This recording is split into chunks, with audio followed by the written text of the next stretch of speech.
And how's it going, guys? It calls me Uncle and welcome to my channel, and yet again we are here to play the DDLC Fruits of the Little Club. So, we stopped here. I suppose this is still a dream, and we are talking about, Izuki's assignment again, but I'm not sure, so let's go. So, a large institutionalized building, the office uses it to detain and hold personal. It's more a pseudo-prison than anything else. Julie and I just departed from her office. She got me the connections needed to obtain the detained people from the other night. I still get angry thinking about it. Those people followed Monica to her house. Oh no, it's not, okay. Followed Monica to her house, and then attempted to attack her while she was in it. If I hadn't felt odd earlier in the day, I don't think I could have caught on. I'm just glad I was able to get there in time. But on this day I am going to force them to talk. No one is going to stop me. Reaching the building, the entrance has an access control panel installed to the left of the wall. I saw a keycard given to me by Julia and opened the now unlocked door.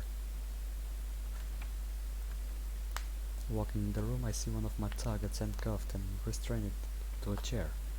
Look to a mirror on the other side of the room and wink at it. Rolling up my dress shirt sleeves, I blues them a little above my elbows, losing my tie and undo my collar, just a bit to let myself breathe more comfortably. Do you mind tell me what the hell is going on here? Why is a kid questioning me? What kind of police department is this? You don't remember me. Why would I remember you? Oh, I think that a grown man who had his ass handed to him by a kid would remember. You're that kid?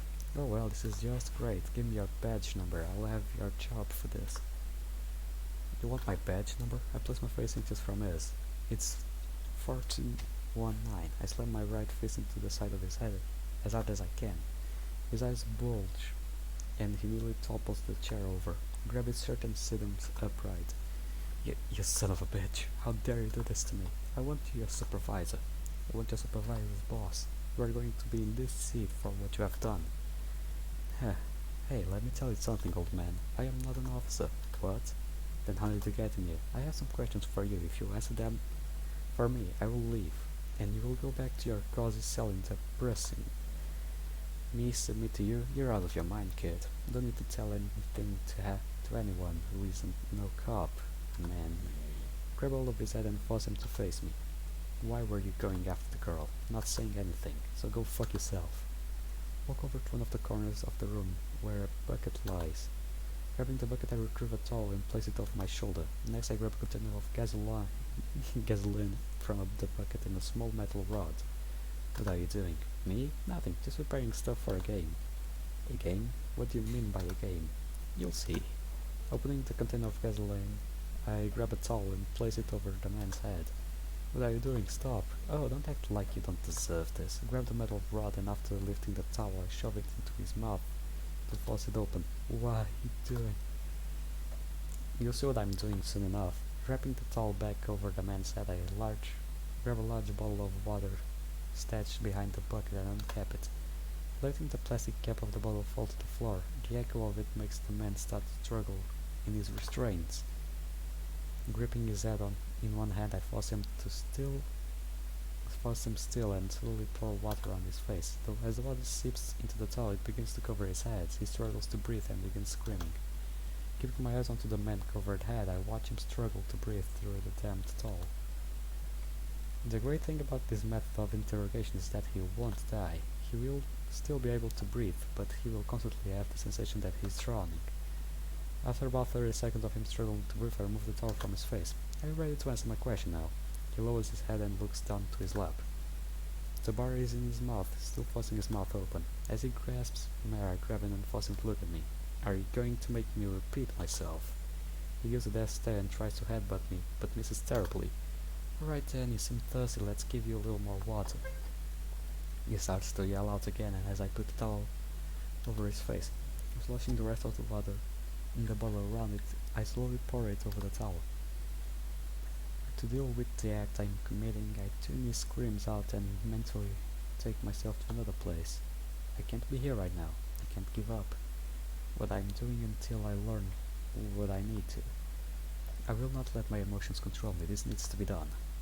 When the last drop of water leaves the bottle, I squeeze the bottle in my hand, destroying it and dropping it to the ground. I'm going to continue this all night if I have to. In fact, I even have a surprise to make this game more fun. In picking up a pretty heavy-weighted container of gasoline, I lift it all and reveal it to the man. You know what this is? It's gasoline, sloshing the gasoline around his eyes with him. Fear is starting to really settle in now. If he doesn't want to play this game any longer, all he has to do is give me what I want. Otherwise, I'm leaving this room in a few hours, permeating of gas like a mechanic.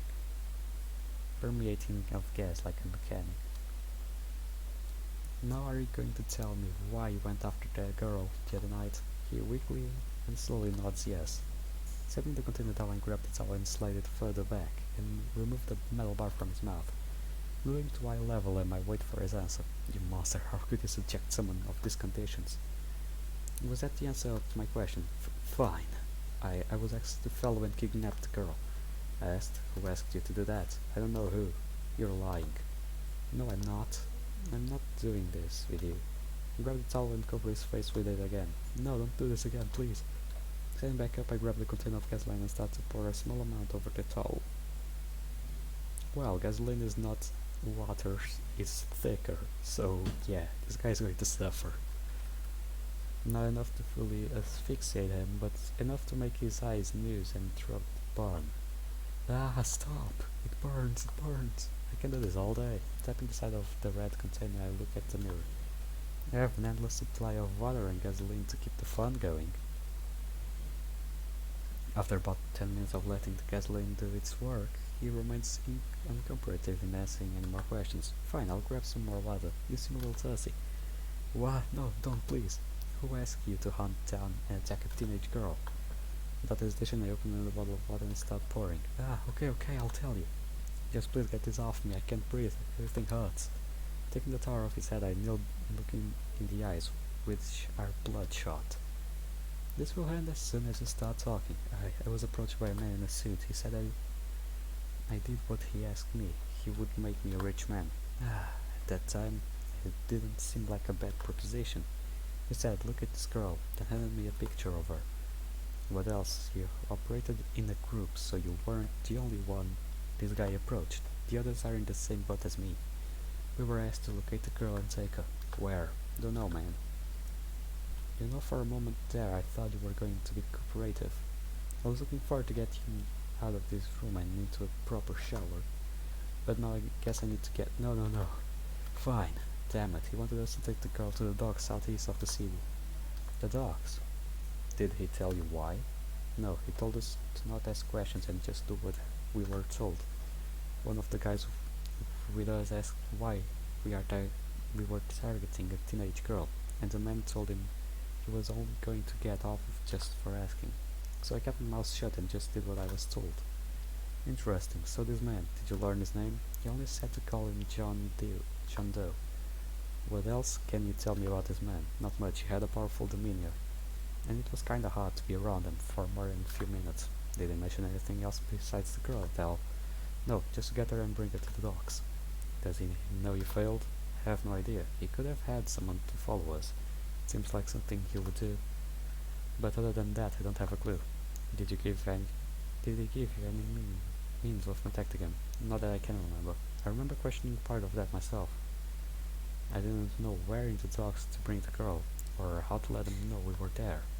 That means he had other means of figuring it out if you were there. What did he look like? Did he have any tattoos? Any distinguishing features? None. He looked just like a normal person besides the creepy feeling he gave off. White, kind of tall, black hair. I think brown eyes. Honestly, I can't remember. Please let me go now. We are not finished. Did he have an accent? Kind of. He spoke very good English, but I could tell that there was an accent there somewhere. You know what it is, though. Do you have any other details about him? No. We interacted that once and I was blinded by the potential money I could have got. Well, you made a huge mistake doing that. Whatever, just let me go like you promised. Promised? I don't recall promising that. What? You said if I answered your questions you would let me go. Nowhere in there did I promise I was going to do that. You little mother. I need to verify everything you've told me. If they're true, I'll see what I can do. The man practically growls at me. However, if what you told me happens to be false and you lied at all this time, I'll be visiting I'll visiting you every day. You know payment for wasting my time. Whatever, I told you everything you asked for. I will verify that all myself. I wipe my hands off on his pants and get excess of gasoline off. After standing up and approaching the door, I turn around and raise my index finger. How much did he offer you? What? Don't remember. Oh, you can't remember the amount of money that this strange man in a suit offered you in return for kidnapping a teenage girl who was still in high school, and after taking her, you will bring her to the city docks. Something doesn't add up there. Fine. He offered between all of us dividing a percentage from 3 million. 3 million, thank you. Before I go, is there anything else you're hiding from me? Because if you are, I'll find it. No, that's all. Thank you. Without hearing another one of his words, I open the door and exit the room. Walking into Julia's office, I take a seat on the couches and lean back. She sits on her desk, looking through notes gathered during the interrogation. She eyes me for a brief moment, before turning her attention to the papers laid before her. So, what did you got? Well, the general explanation checks out. Or only she was going this mystery man that approached them. He wanted Monica brought to the docks, but never specified where. The hard part about that is the maritime district is very large. Searching it completely would be too obvious. And scouting it out would waste time. And we don't even know if this guy is aware we captured his cronies. That is true, while I was in there I was thinking about that. After approaching them, he would disappear. He disappeared and didn't provide any contact information. Smart on this hand. No way of tying him to the act other than anecdotal information we got from a detainee. I nod my head and continue silently thinking. I can only assume that Monica was going to be brought to the dock, so she could be smuggled off land. But the thing about that is, as Julia said, is that the maritime district is huge. We would be making ourselves too conspicuous by searching around, unless we can find some way to identify this man and locate him. We're out of luck. Sitting in frustration, I look out the window behind Julia and into the sky, but before long Julia eyes widen. Wait a second, I think I may have something. What is it? Turning to look at her, she starts to type away on her laptop. So our little detained friend mentioned that the amount offered was 3 million. Correct, why? There has to be some trial deal leading to the appropriation of that sum of money. Funds must have been prepared before the meeting with anyone.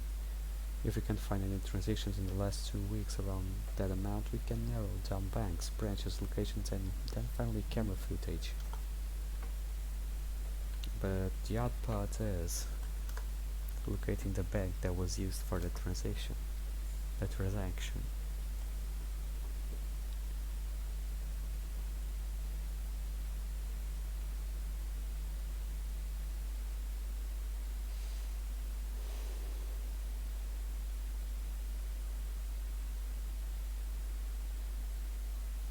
Wait a bit.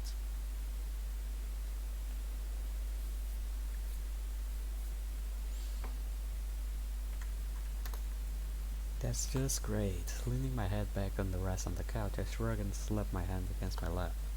That's more time devoted to locating information that we're not entirely sure will lead us anywhere.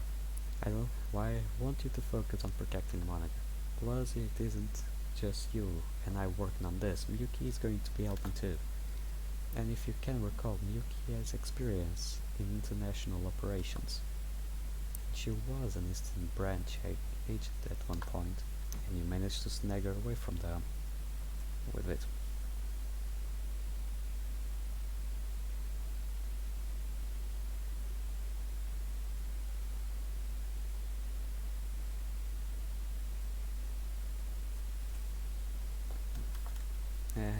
She opted to be transported for a more stable environment. Chuckling, I lift my head from the couch. I will also assign a small task force to scout out different areas of the docks for anyone matching the description we have. It's not something we can fully rely on right now, but if they happen to come across anything, it would prove worth. Good idea, give me the number for the agent that will lead the squad. Why? Communication, that's all. I asked them to provide that, but not enough to fully decline. Doesn't do anything stupid, okay? I can't afford stupid right now. I shoot Julia a glare and start to stand up. Where are you going? Nowhere important. Call me when you're ready to go. Alright then. Walking to the grass, I look up through the branches of overhead trees. The moon provides a faint blue light across the land. However, when I return my gaze to what is in front of me, my phone vibrates. Flipping open and respond to call. Hello? Hello, sir. This is Agent Foster. What do you got? Sir, we think we may have positive ID on the target. Where are you? 57 on the 7th Boardwalk, Eastern Maritime District. I'll be there in 5 minutes. What? Keep surveying and let me know if you find out anything else. Aye aye, sir. Moving the handset from my ear, I press N and walk down the hill I was sitting. When I reach a quick divide separating a small land division from the road, I up it and stop down the sidewalk. Double check my apparel to make sure I remain inconspicuous and not easily recognizable. I spot a black baseball cap, white shirt, dark blue jeans, and some Nike sneakers. Definitely not an outfit I would wear on my own, but it will work for tonight.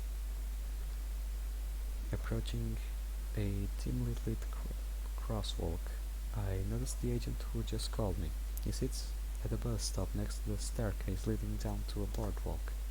After crossing the stairs, I sit next to the agent and at the bus stop. He's dressed in a grey tank top, black baggy jeans, a bright red shoes, presumably an expensive brand. I lean back and stretch my arms across the bench. What do you got? So based on the specifics provided in your briefing, I've told the man matching your description.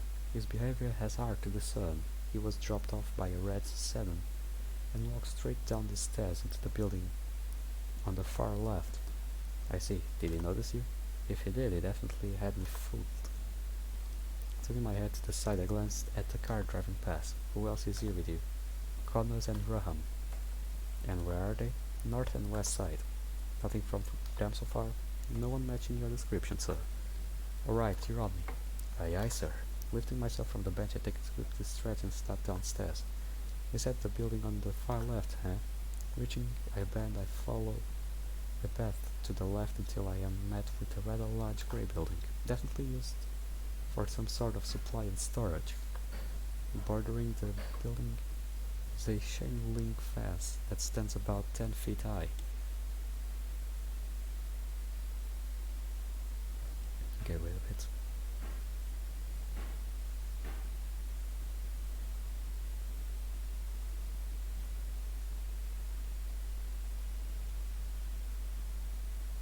Wait.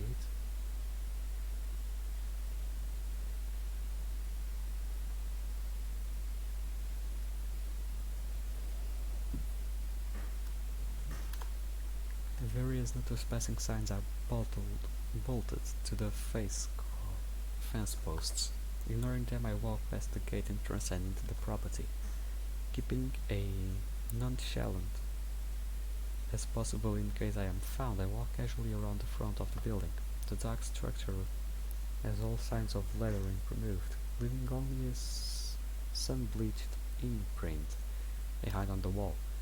Even though there is no advertisement on the walls itself, it's surprisingly well maintained.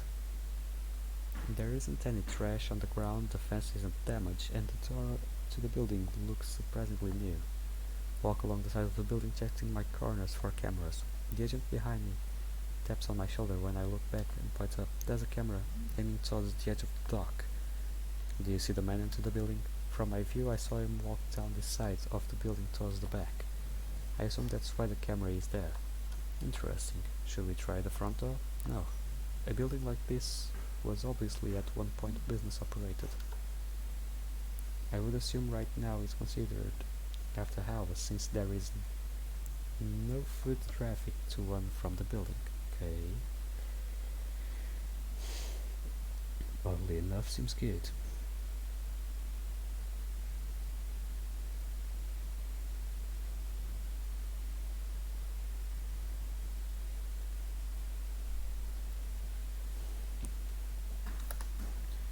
And we know that above us is a security system at some sort. If we try the front door, it could trip an alarm and jeopardize everything. Not to mention that there are probably cameras inside. I see. So in that case, we should probably locate a way temporarily disable the security systems. How do you suppose we do that? If I recall correctly, there should be both an internal and external security box installed. One out here to supply power to the outside cameras and another inside to do the same purpose. This box can usually be located near more where the outside utilities are kept. So we need to find the external box and use it to turn off the cameras outside. However, that is going to cause some sort of alarm to anyone watching the cameras. Not unless we can set up a camera loop, which we can't because the loop has to attach to the camera. So we are gonna need to get to that camera. He looks up to the roof. Of course, never is simple, isn't it? If we can at least get a decent picture of the guy, I can show it to my source and determine if he is our guy. And if he is, sir, then there won't be anything stopping me from taking him. Aye, sir. I can get the picture for you. How? Give me a boost up into that pipe right there. I'll climb up and go from the roof. If my architectural education is still competent, this place was designed with a warehouse in mind. The roof will have access to the management office, which, if I get quiet enough, I can try to see it and locate him. If he is inside, which I think he is, I can snap the picture. Sounds good enough to me. He takes several steps back to get distance from me. I prepare my steps and cup my hands near my knee. Ready? I nod and he runs towards me. He jumps and plants his foot in my hands, pushing up with my knees, and then with my arms I throw him up as high as possible. He catches onto the pipe and starts climbing up it to the roof. Damn, he moves fast. Crouching down and staying in the shadows, I maintain my patience and wait. After a few minutes I receive a picture image.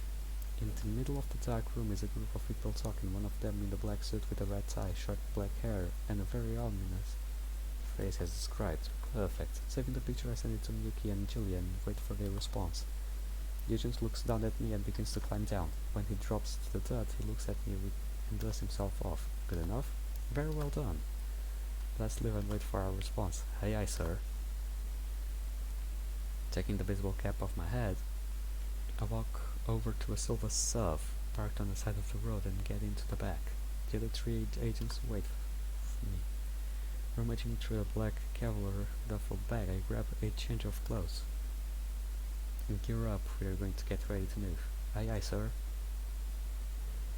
Following an infrared marker that points into the sky, we finally get everything we need to bring this man in. He's visited a corner store a little while back, and we've determined he lives in a hotel just on the east side of town. That is where he's going right now. We must have followed this guide for several hours just in this car alone, tracking his every movement. After Julia confirmed the image with the detainee, we decided it was our time to strike. We're just waiting for him to reach a checkpoint we've set. He's almost the auto, sir. I have the bag prepared. I have the gag ready. Good. Let's do it. Raham speeds up the car and veers into a road leading us to the hotel. As we drive up to it, we spot the man in the suit heading for the front entrance. We stop the car behind him, get out and rush him. Startled, he looks back at us, giving Foster the ability to apply a gag, and Connor to wrap a potato sack around his head. The three of us quickly grab him and drag him into the car before anyone can notice or spot us. After he is loaded into the vehicle, we get inside and Raham speeds away. Foster, Connors and Raham all have giant smiles on their face. I, however, only have my trademark scold. We have this man now, but this isn't over in the slightest. Foster and I secure the man's hands and legs with zip ties and keep him still until we arrive to the field office. Let's go. Okay, what is this?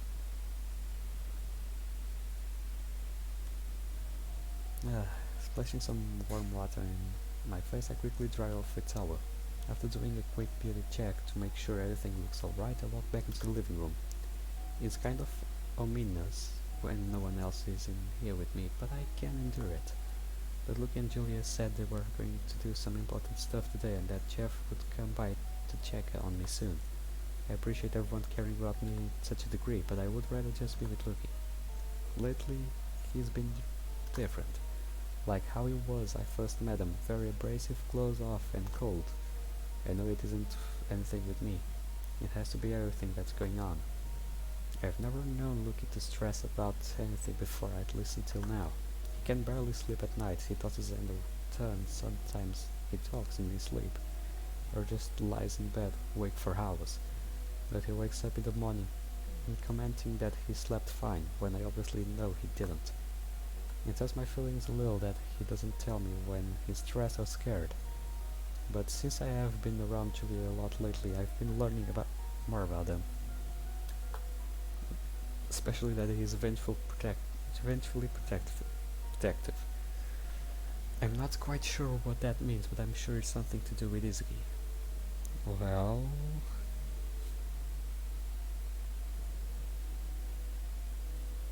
that it's good that you're getting the things, but you shouldn't dig deep down in our backstory.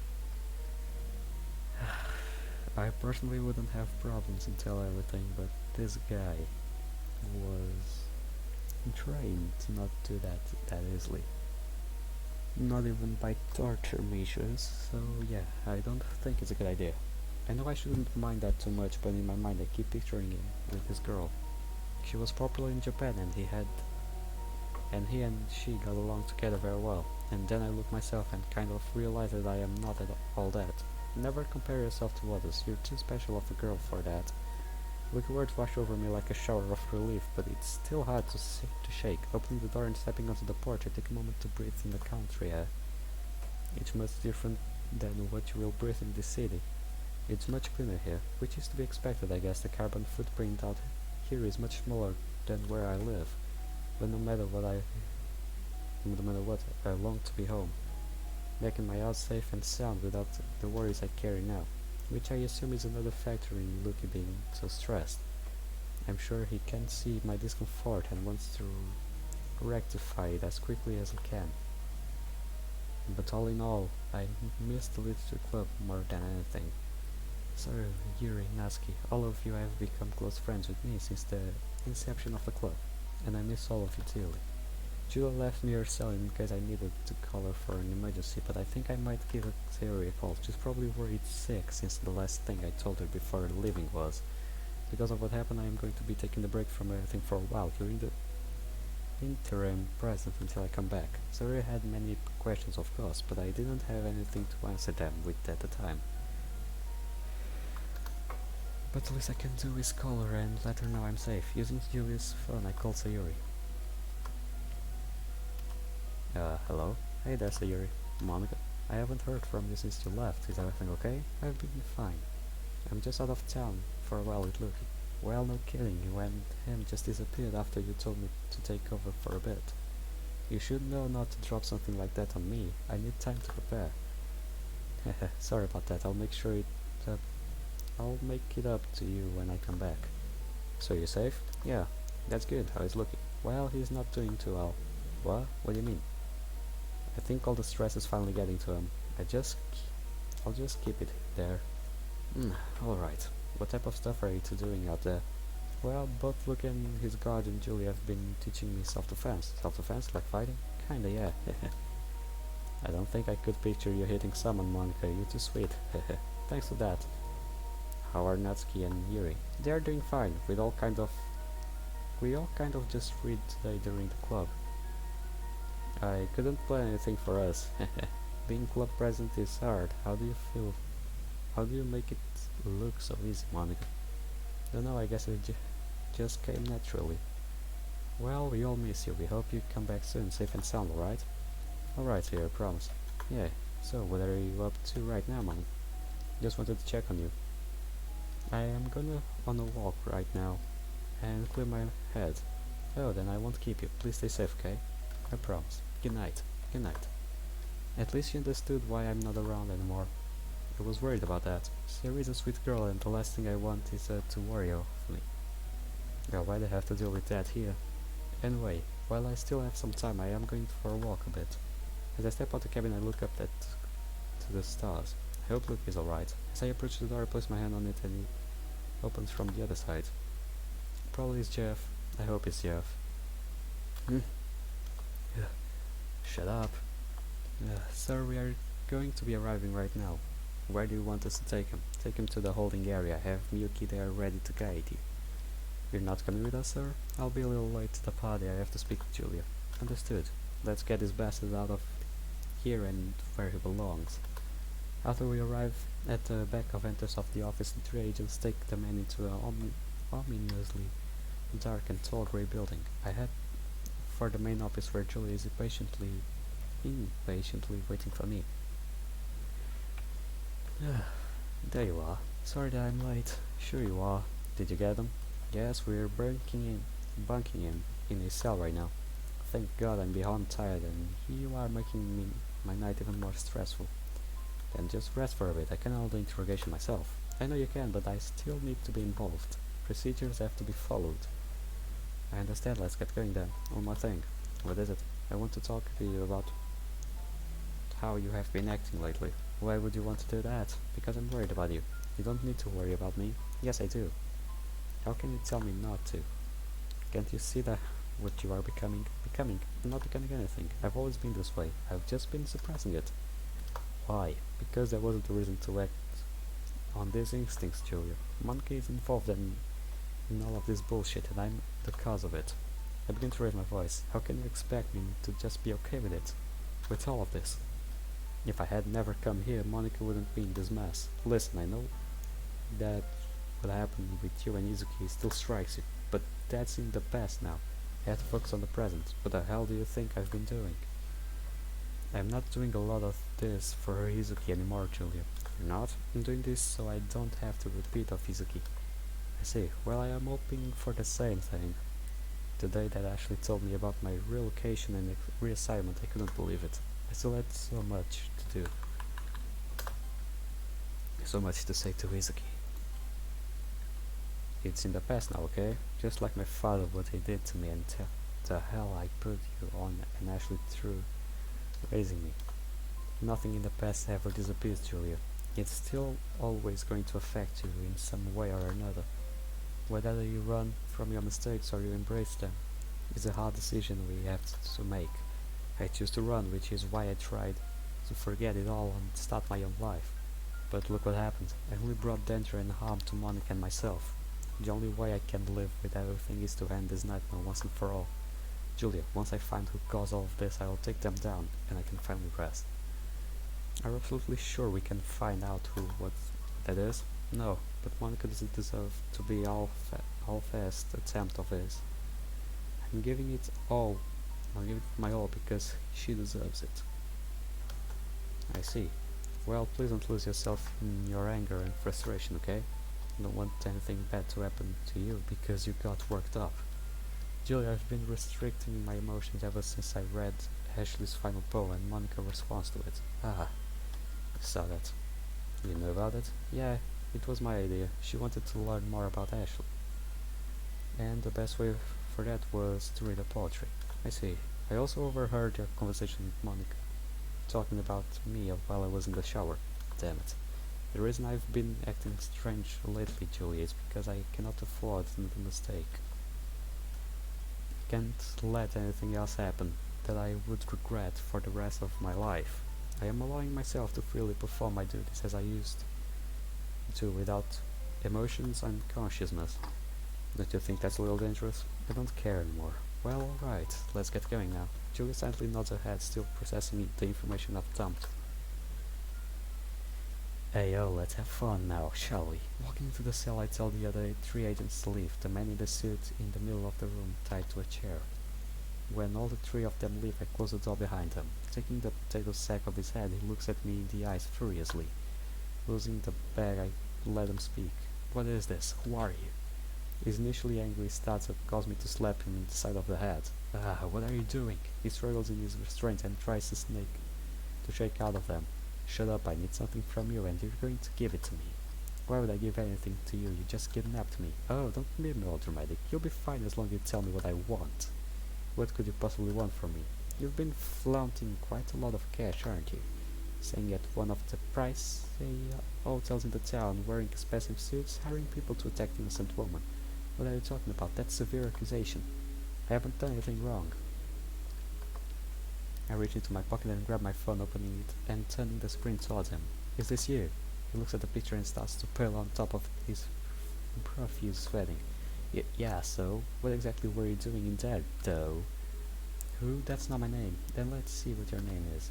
Kneeling and reaching in his coat, I retrieve his wallet and begin rummaging through it. Inside I find an ID, black metallic credit card, some membership cards, a photo and around $100 in cash. Making eye contact with Joe every minute or so, I continue to examine the contents of his wallet. First I slide the photo ID out of the leather pocket. The man reads John Carter, and the ID itself is long overdue. This is clearly a forgery. The biometrics are purposely made these numbers to avoid detection.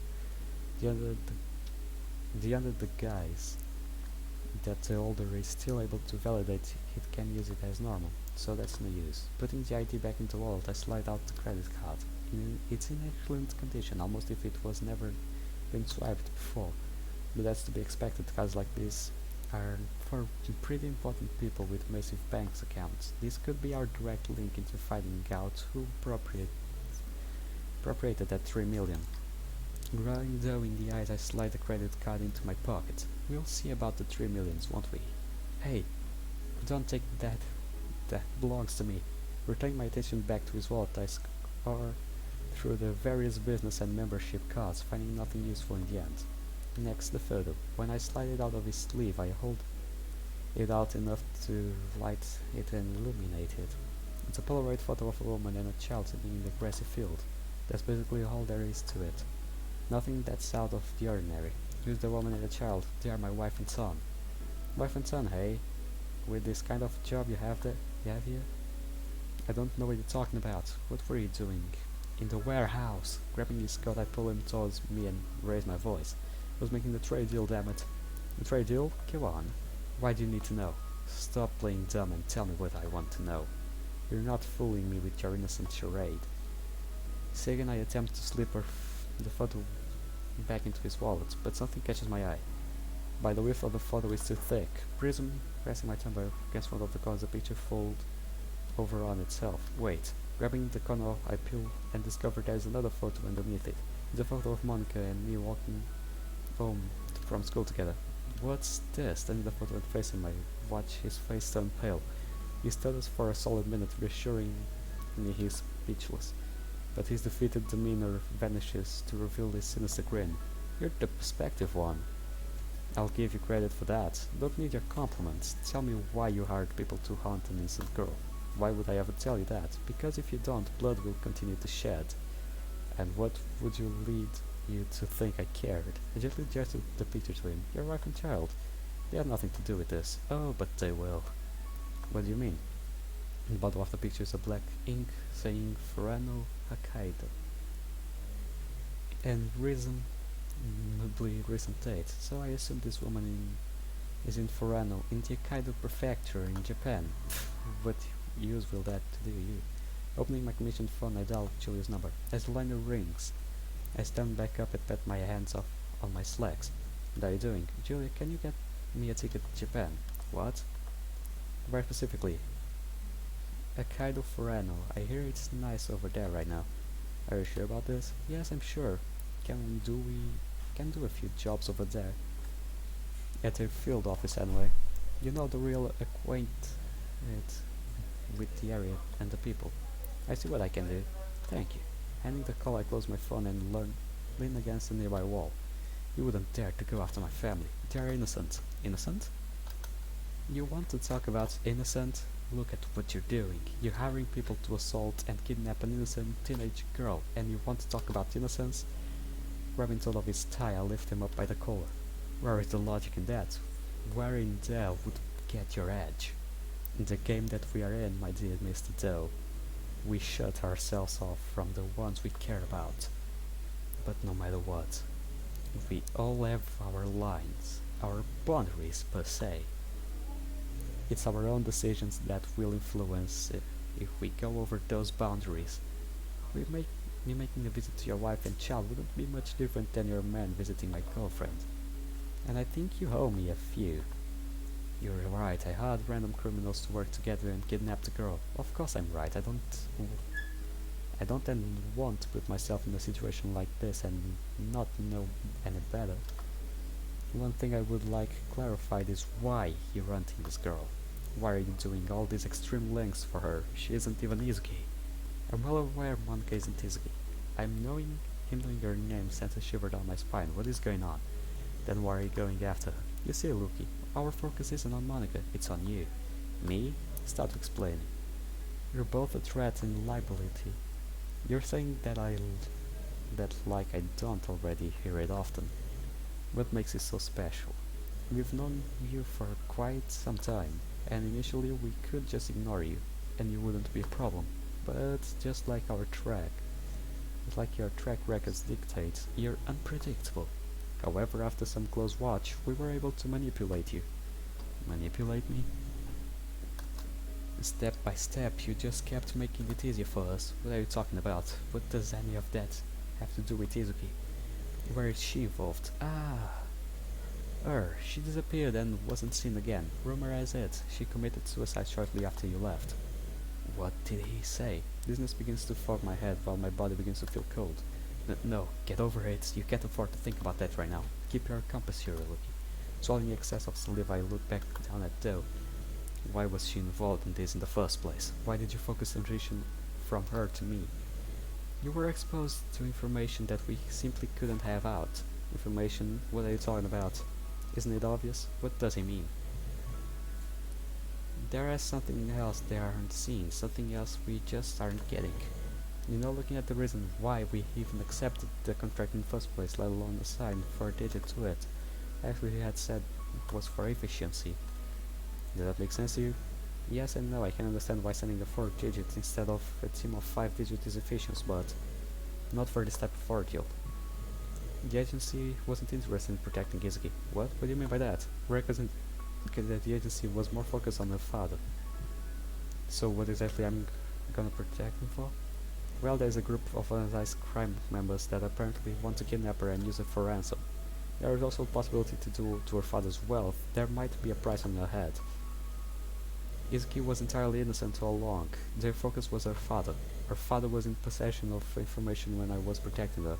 Whatever the information was, I was enough to get my organization involved.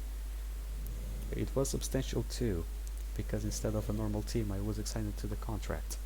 So that means you threatened Izuki to keep her father from talking. Haha, correct. Who sent you? Who sent me? That's a fairly strange question to answer. You already know who we are. All you need to know is we've had our eyes on you. What? Before you go, I need to listen to me about something. What is it? They are going to have their eyes on you. Just don't do anything stupid, like always. Look, I need you to be informal. Attire, ready for tonight. What's going on? We're going to a high-class gala downtown. You want Izuki to come along? Yes, I have business errand to do there anyway. And Prime Minister Aizao's assistant Hanzo Agashita is going to be here. I see, I will be ready, sir. Izuki's father was a pretty successful businessman. He could have had a large number of people turn against him, but these people were especially affected by him. Who would go as far as these people have? What information did your father give? We probably have, Izuki. Continuing to deliberate internally, a strange feeling begins to cover my body. Wait a second. He said he had their eyes on me. You're with Agashita. Ding ding ding. Yes sir, you are correct. You people were right there the entire time. and it played perfectly in our favor. But now you're a threat that must be mitigated. As he finished, his lips turned into a demonic grin. What the hell was that? Turning around, I stared at the door. What the hell? As I said, Luke, you're the threat that must be mitigated. You son of a bitch, the entire charade you put on earlier. It was by time, wasn't it? Of course. I don't have anything to gain from hiding these things from you now. So I bought some time while a few of my colleagues traced and followed my location. God damn it, this isn't good. A lot of people in the main building aren't harmed. They are going to die. What are we going to do? Oh, this is all too real. This can't be happening again. Izuki, I'm sorry that I didn't catch on sooner. I wish I could change it. My heart pounding continuously in my chest. I feel my body grow hot. Gripping my hands onto fists, I try to contain my anguish with every last ounce of my strength. Izuki. Taking one intense breath in, I close my eyes to focus. Look, you need to keep your head clear. Don't work yourself up now. Not when there's a problem like here. Exhaling, I run to the door and exit the cell, ensuring it locks behind me. Loki, Julia, Yuki and Foster run down the hallway towards me. I need to get to control the upper floor and lock down these cells. We can't afford to risk any of them. Good idea. As for you, she cautiously stares me in the eye. You are to defend this entitlement. No limitations, no restrictions. Those are your orders. Yes, ma'am. Turning away from her, I unholstered my handgun and ready it. Good luck, Julia. Likewise, Lucky. Let's go. They are getting closer to the building. Pick your shots, don't fire blindly. 3 on the left. Get down! A few agents holding the front lobby ducked behind cover, ripping the knife from my victim's body. I sheathed it and recovered the man's weapon. He's dressed in all black combat attire, sporting a pretty beefy-looking plate carrier. Too heavy, it slowed me down. As I return to the corner of the building, I see a huge group of raiders, more than I can reasonably assume. The agents are at the front of the building are desperately trying to hold off the horde. I shouldered the cop's rifle and grabbed the rest of his magazines and stuffed them between the sides of my pants. Crouching, I take position next to a car and start to aim. I instantly aim for the raiders closest to the entrance. Firing 4 rounds, I struck 2 invaders and the upper's chest and ducked back behind cover. No doubt the muzzle flash gave away my position. Moving down a few cars, I retake my position. 3 more are sprinting towards me, so I aim at them. All 3 of my targets drop lifelessly on the ground. Grounds impact the car next to me, causing me to scoot back further. Gripping the rifle in my hands, I start to dash to the left. Reaching one of the outside walls of the campus, I get over it in a matter of seconds, dropping down on the side. Soaking towards the front gate of the facility, I peek out of survey the area. Several groups of the raiders approach the entrance of the main building before me. As I ready my weapon, I hear someone approaching me from behind. Pivoting my hips to the left, I turn around and swing the butt of the rifle. Slamming the butt of the rifle against the side of my aggressor's face, he stumbles back. Not allowing me to recover, I drop the rifle and grab hold of his arms. Twisting them into an angle that restricts his movement, I maneuver myself behind him, letting go of his arms quickly and bring my hands up to the man's head, snapping his neck and reach down and grab hold of his handgun and remove it from his holster. Turning around, I use the corpse as a shield and aim the handgun at the 2 other raiders sneaking up on me. Nice try. When both of the body hits the ground, I recover my rifle from the grass and ejected the magazine. Grabbing a fresh magazine from the side of my pants, I set it in and pulled the charging handle back to the check of the receiver. Still good to go. Turning the corner and stepping out from behind the wall, I time my shots and focus on the raiders approaching the left side to the building, near the holding and cell area. As I focus fire onto them, I hear footsteps to my right. Foster slides under the barrel of my rifle and sits next to me. Sorry I'm late, sir. I had a little trouble back there. He readies his gun of his own and starts fire with me. Where is the rest of your team? Scattered around the campus. I haven't had any contact with them since the raid started. Do you know how the medical wing is faring? There's not holding out, sir. The front entrance has breached and staff is struggling to defend themselves. Hold this position. What are you going to do, sir? I'm going to follow orders. I take the final remaining magazine out of my side of my pants and hand it to Foster along with my rifle. When you're out of ammo, use this. Make these rounds count. Removing my handgun from his holster, I grip it tightly into my right hand and start sprinting to the medical wing.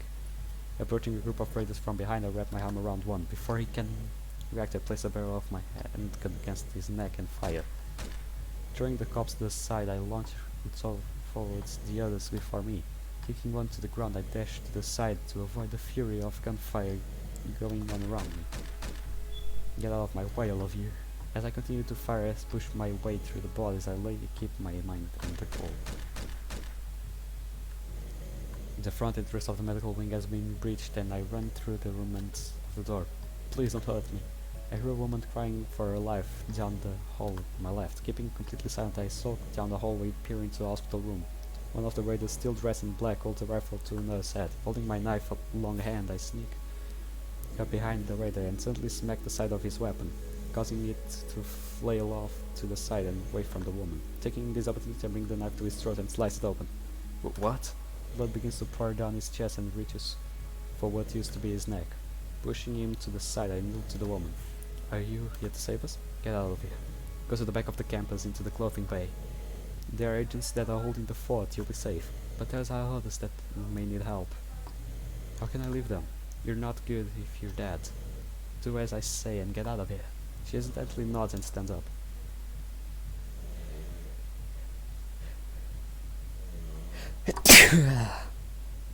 Before letting her out of the room, I exit the room and make sure it's clear for her to run.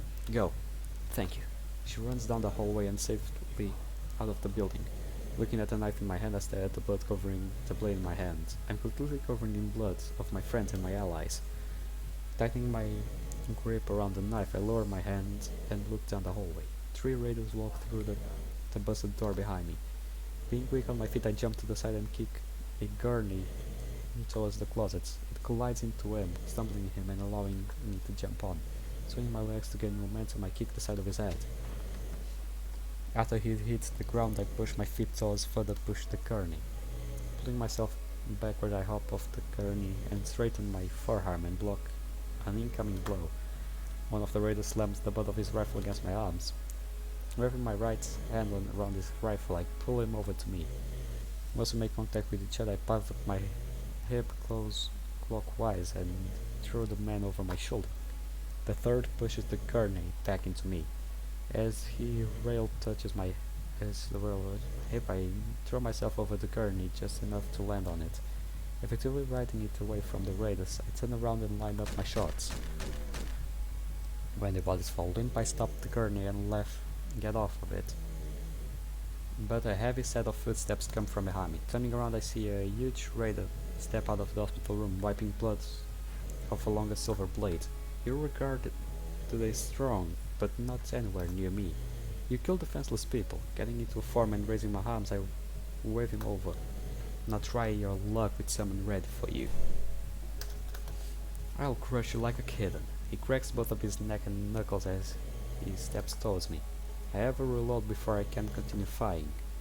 I need to make this quick. Grabbing hold of the gurney, I kick it down the room towards him. Using both of his arms, he throws the gurney up with a raw force. Taking the opportunity, I throw myself back onto the ground while grabbing the magazine. Allowing myself to roll from my back onto my feet, I eject the magazine. Using the momentum of my swing, I launch the magazine out of the handgun and send it soaring toward my attacker. It strikes him on the bridge of his nose and startles him, allowing me to roll behind. Vigorously pulling the trigger, I unload round after round onto his behemoth's upper body, but he turns towards me and tries to swing. Throwing my upper body backwards, I somersault away. God damn it, go down already. Each valuable round flies into my target, but don't seem to offer any resistance in my favor. It's as if he is ignoring every one of them and continuing towards his goal of killing me. And I don't have the ammunition to keep wasting. My only hope is to rupture an artery and cause him to bleed out. But from this position I have little to no luck. Shoving my handgun in my pants, I retrieve my knife. He swings towards me, allowing me to maneuver backward, barely evading his attack. Pushing myself across the side, I shove the knife through his gut. Screaming as loud as I can, I use the energy to force cut through him. Sliding past him, I use my left foot to stop me and right to launch me upward. Grabbing his shoulder, I bring myself closer to his neck. Gah! Yeah, you may be stronger than me, but I'm faster than any of my opponents. I take my blade and rip into his throat, and with speed I have precision. Turning the blade clockwise, I tear through the muscle of his neck.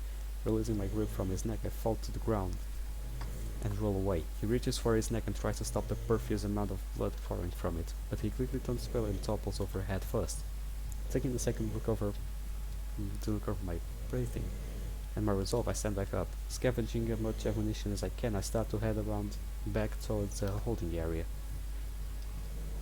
busting through a door, leading me into the main lobby. I see Julia throw a radar over her shoulder. She twists his arm afterward, forcing him into a lock. Once he's immobilized, Julia presses the barrel of her handgun against his head. Running up to where she and I make eye contact. All I do is nod to her, both of us lowering our weapons. Here, I think you need us. Miyuki hands me a jam of paper towel. I hastily accept it and begin to clean my face. How are you feeling? Julia curiously look at me from her desk, her hands folded on her face contorted into forced professionalism. I feel fine. As I finish that sentence, I ignore the soreness and exhaustion while it rips into me. Resting my forehead against the wall, I reduce dizziness. I close my eyes. Are you hurt at all? Just a few scratches and bruises, nothing serious. Good. What about you?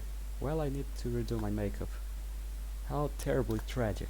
Groaning with irritation, I push myself away from the wall and head for the door. I'm gonna step out for a minute. Stepping outside the main building, I lean back against a nearby wall. Controlling my breathing into systematic rhythm, I try to clear my mind and recover my breathing. All of a sudden, agents walk past me and nod at me. Thank you for your help, sir. Don't mention it. You doing alright? Oh, don't worry too much about me. I'll be good as new in no time. Glad to hear it. Go rest up now. We both nod to each other and he walks off. While he walks towards the parking lot, I reflect on everything that happened tonight. We know who is responsible for this now, and after this attack here, we now have more than enough motive to go after them. This has been going on since Izuki. That's right, Izuki. I know you all people wouldn't harm yourself, and I'm sure you're out there somewhere. My phone vibrates on my pocket, distracting me from my revealing.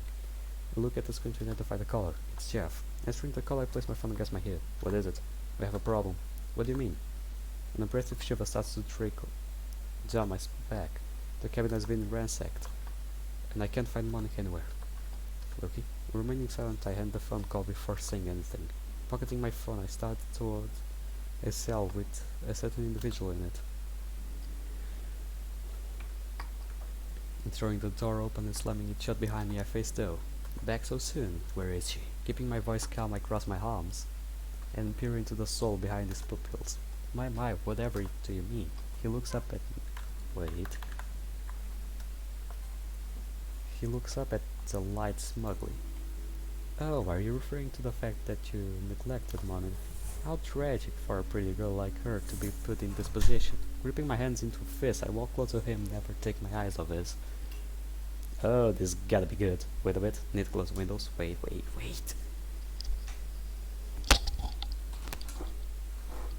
God dang it. Now this better work. Okay. Gripping my hands into fists, I walk closer to him, never take my eyes off his. As I said, step by step. You keep making it easier for us. They have Monica. My options are limited now. As my mind runs through the thousands of scenarios I can take here, only two things really pass as possible. Sit and talk with Toe.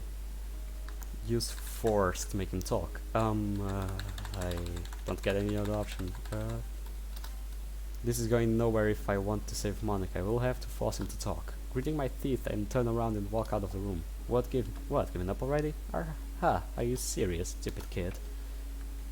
After gathering some supplies, I return to the room with a bucket filled with several items. Getting the bucket down next to the door, I walk over to the opposite side of the room. Grabbing a foldable table and straightening it out, I lock the legs in the place of and push it so it sits against the corner.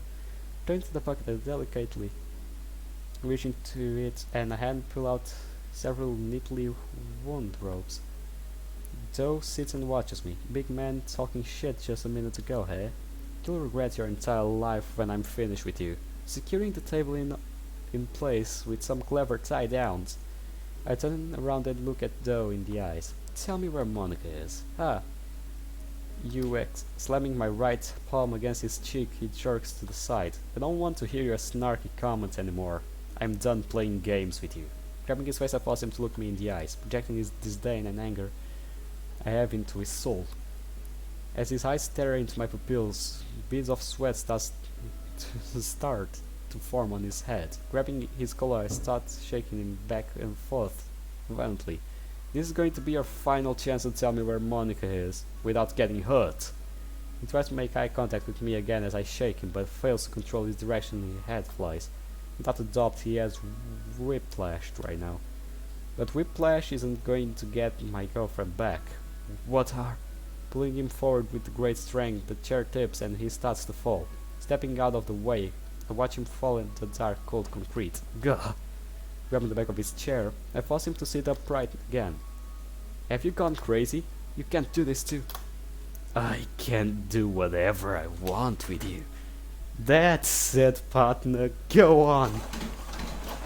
Let your demon side show. Let's go. I would say welcome to the video, but in this case is welcome to the show. Here we go. How long are you going to lie for, buddy? Because if you lie for a long time, I'm going all the way.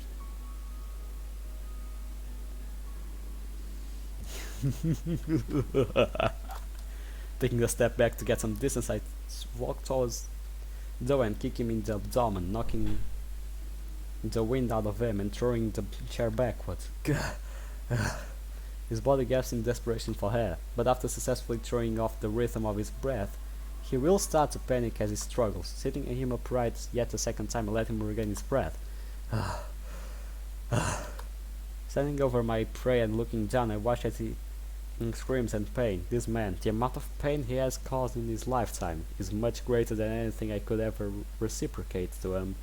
But maybe he's locked in here with me for a reason. Maybe this is his punishment. Blowing the tone of my voice, I graze his ears with the disturbing sound of a soft but threatening voice. Where is she? You're quite the vicious brat. You had me actually feeling some form of fear for a little bit there. But you're just a tool used by this agency to perform his dirty work. If you were a real man, maybe I would have actually feared you. If by man you picture someone like yourself, then I'm much more than a man. Grabbing him by his coat, I lift him and the chair he sits on and throw him against the table. Ugh! He struggles and tries to thrash around, but I take my knife out and cut his restraints. Slamming the hilt of my knife against his forehead, he falls into a daze. Good, this will give me enough time to restrain him to the table. Tying his head, arms, midsection, legs down around the table, I successfully negate Joe's ability to move. He starts to come to as I walk back across the room towards the bucket. What the hell was that for? Remaining silent as my fingers touch the ice-cold handle of the bucket, I lift it and bring it over the table. What are you doing? Out of the cold metallic bucket, I grab a blowtorch that can be propped up with a custom fit hand. Attaching a small bottle of fuel to the tool, I set up the stand. Joe tries to look down at me, but all he can do is struggle against the rope. Once I finished, I reach back down into the bucket, and I pull my hand out. A few seconds later, fresh blood drips from the side of my ring finger. Directing my gaze to Joe's eyes, I prop the torch up and ignite. The powerful flame comes out in a fiery glory. Adjusting the nozzle, I make the flame moderately small. Reaching back down into the bucket, I grab onto something and pull it out. When the eyes focus on it, they widen. What are you doing with the rat? Staying silent, I place the rat back into the bucket and continue adjusting the flame. Once I'm satisfied with the size, I let the stand a moderate distance from Joe's abdomen. Next, I return the bucket upside down and make sure the rat remains in the bucket. What are you doing? Stop! Why do you seem so surprised? I didn't tell you earlier you had your final chance. You refused to tell me where Monica was. The rat that is in this bucket is going to be trapped. With the blowtorch in position, the flame will gently hit the side of the bucket. Of course, the temperature of it will gradually warm up, causing the rat to force his way out. As the rat digs into Joe's flesh, he will be unable to stop it due to his restraints. Before I turn the torch towards the bucket, my commissioned phone rings. Pressing the handset up to my ear, I cautiously listen. Lucky? Monica, where are you? Say it. A loud crash happens from over the phone. Monica screams in pain. Say it. Lucky, I'm at the docks. They said. Monica states her next words. Say it. They said to surrender yourself or they will kill me. Where at the docks are you? I don't know. I think we are on the east side. I could see the tall insurance building in town. Look, what do I do? After hearing her say that, several men in the background start yelling. Hold it tight, Monica. I'm on my way. Monica the call drops. An empty feeling surrounds my body. They are hunting her over there. They will all pay. Starting with this one. Looks like I didn't need to rely on you for information. Your own people made you useless to me. Turning the nozzle off the flame and dragged it into the bucket. What are you doing? Did you expect me to let you go? No, you're going to sit here and accept the consequences of your actions. But don't worry, the rats keep you company. As I approach the door, I stop and turn around, bowing formally. I leave though with some fitting words. Enjoy your evening. What? No! Don't leave me here! Pressing my index finger against the light switch, I turn the room completely dark. No! Walking to the dimly lit hallway, I make my way back to Julia's office. When I enter the room, both Julia and Miyuki look at me. Is everything alright? Get me a new pair of clothes. Preferably black-colored. That doesn't answer my question. What's going on? Stopping my advance into the room, I stop short after the door and place my hand against the wall in frustration. Don't have much time for Julia actions. Zoe refused to talk. I got a call from your cell phone and it turned out she is my bait. I'm being lured to the docks. You're kidding. I'm going after her. At least give me time to set up proper deck team to support you. It's going to take too much time. Plus, I don't believe any of our other agents are capable of being prepared quickly tonight. He has a point, ma'am. Then what are you getting at? Are you going alone? Turning my head and staring Julie in the eyes, I once again repeat myself. Get me a new pair of clothes. Alright, here. Julia reaches into her desk and prepares a new outfit for me. It's a normal routine we have set up in case I need to change the attire between operations. This is going to be considered one of those times. She hands me a fresh casual outfit, blue jeans and black shirt. However, I walk over the door and pick a black jacket from the hanger, removing my tattooed and bloody dress shirt. I check my arms and midsection for any serious damage. I catch Miyuki glancing at me, hiding in the face. Normally I would find this a perfect opportunity to humiliate her and call her out. But right now I couldn't care less. She is just another pawn being used. I've chosen not to use her today. After being dressed, I count out my remaining ammunition and request as resupply. Tucking magazines in small pockets attached to my belt, I holster my handgun and inspect my knife. Gripping it tightly in my hand, I stiffen my posture and encourage myself mentally. Before Julia had the opportunity to stop me, I made myself away of the office and to the courier, telling him only dogs go. He nods and starts the vehicle. I hop out of the car approximately 5 blocks away from the spot. It isn't distance away, but it's going to mitigate my chances of being spotted.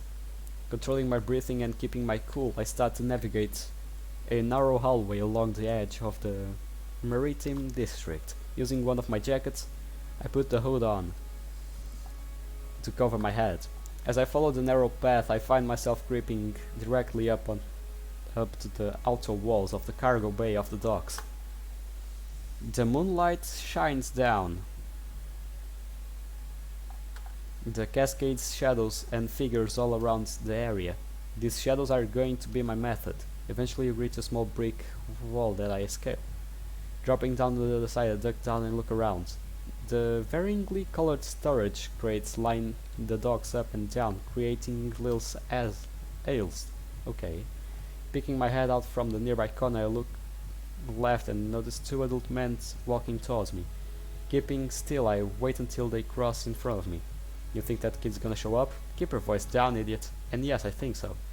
He has no choice, right? He has to show up or we kill the bitch. If he was smart, we will leave her die. What is this? Leaving both of the bloody cops behind, I tighten my grip on the knife and move through the shadows. Nearing a fork with the path ahead, another of the Ashigata's squads walks around the corner. Dashing to the left, I crouch close to a pseudo wall made by storage containers. His face is glued to his phone, so Neely walks past me. All of them will pay. Picking to both paths ahead of me, one leads into the industrial area of the docks. The other leads me towards the outskirts. Turning left, I follow the path until I notice several more guards ahead talking in a group. Slowing the pace of my walking, I kneel to the side and contemplate. There are 3 of them, and none look on alert, so they must not be expecting me for a while longer, eh? Slowly removing a magazine from my belt, I toss it up and quickly catch it. Selecting my target, I aim towards the guard and far left. Throwing the magazine as hard as I can, I watch it soar towards its destination. It crashes against his head, stumbling him backward. Just as quickly as he stumbles, I dash to his side and force my knife through his neck. The other 2 guards jump in surprise. Swinging my midsection to the right, I bring my left foot against incoming guard. Upon making contact with his face, I reach my hand towards the ground to stabilize him. Withdrawing my foot from his oaf's neck, I swing my legs back to me, right side up. After landing, I throw my right wrist out to block an incoming swing. My wrist makes contact with the guard to my right. Using my grip to the knife, I angle downward and slash. Gah! Slicing through the good chunk of his arm. I use my free hand and throw him over my shoulder. Holding onto his arm, I pull him back just in the last second. The small of his back crashes against my knee. The impact would make him gasp out, but the man I had kicked tried to keep myself from the ground. As he turns his head to stare up at me, I slam my foot down on his skull. Flicking the blade of my knife to get excess of blood off, I grab my magazine from the ground and continue towards the industrial area. Reaching a small chain link fence, I peek through it. All clear. Scaling the fence quickly and quietly, I land inside of the business yard. Keeping to the shadows, I make my way to one of the road Foster and I came from earlier. And sure enough, there are the stairs that lead to the warehouse. The sound of cars passing behind me as I make my way down mask the eerie echoes of the stairs. Finally getting to the bottom of the staircase, I kneel down to check my jacket. It's covered in blood, but in the dark moonlight it would be difficult to distinguish as such. Damn right. But still, you're gonna save her, aren't you? And you won't die this time. If you do, I'll be pissed.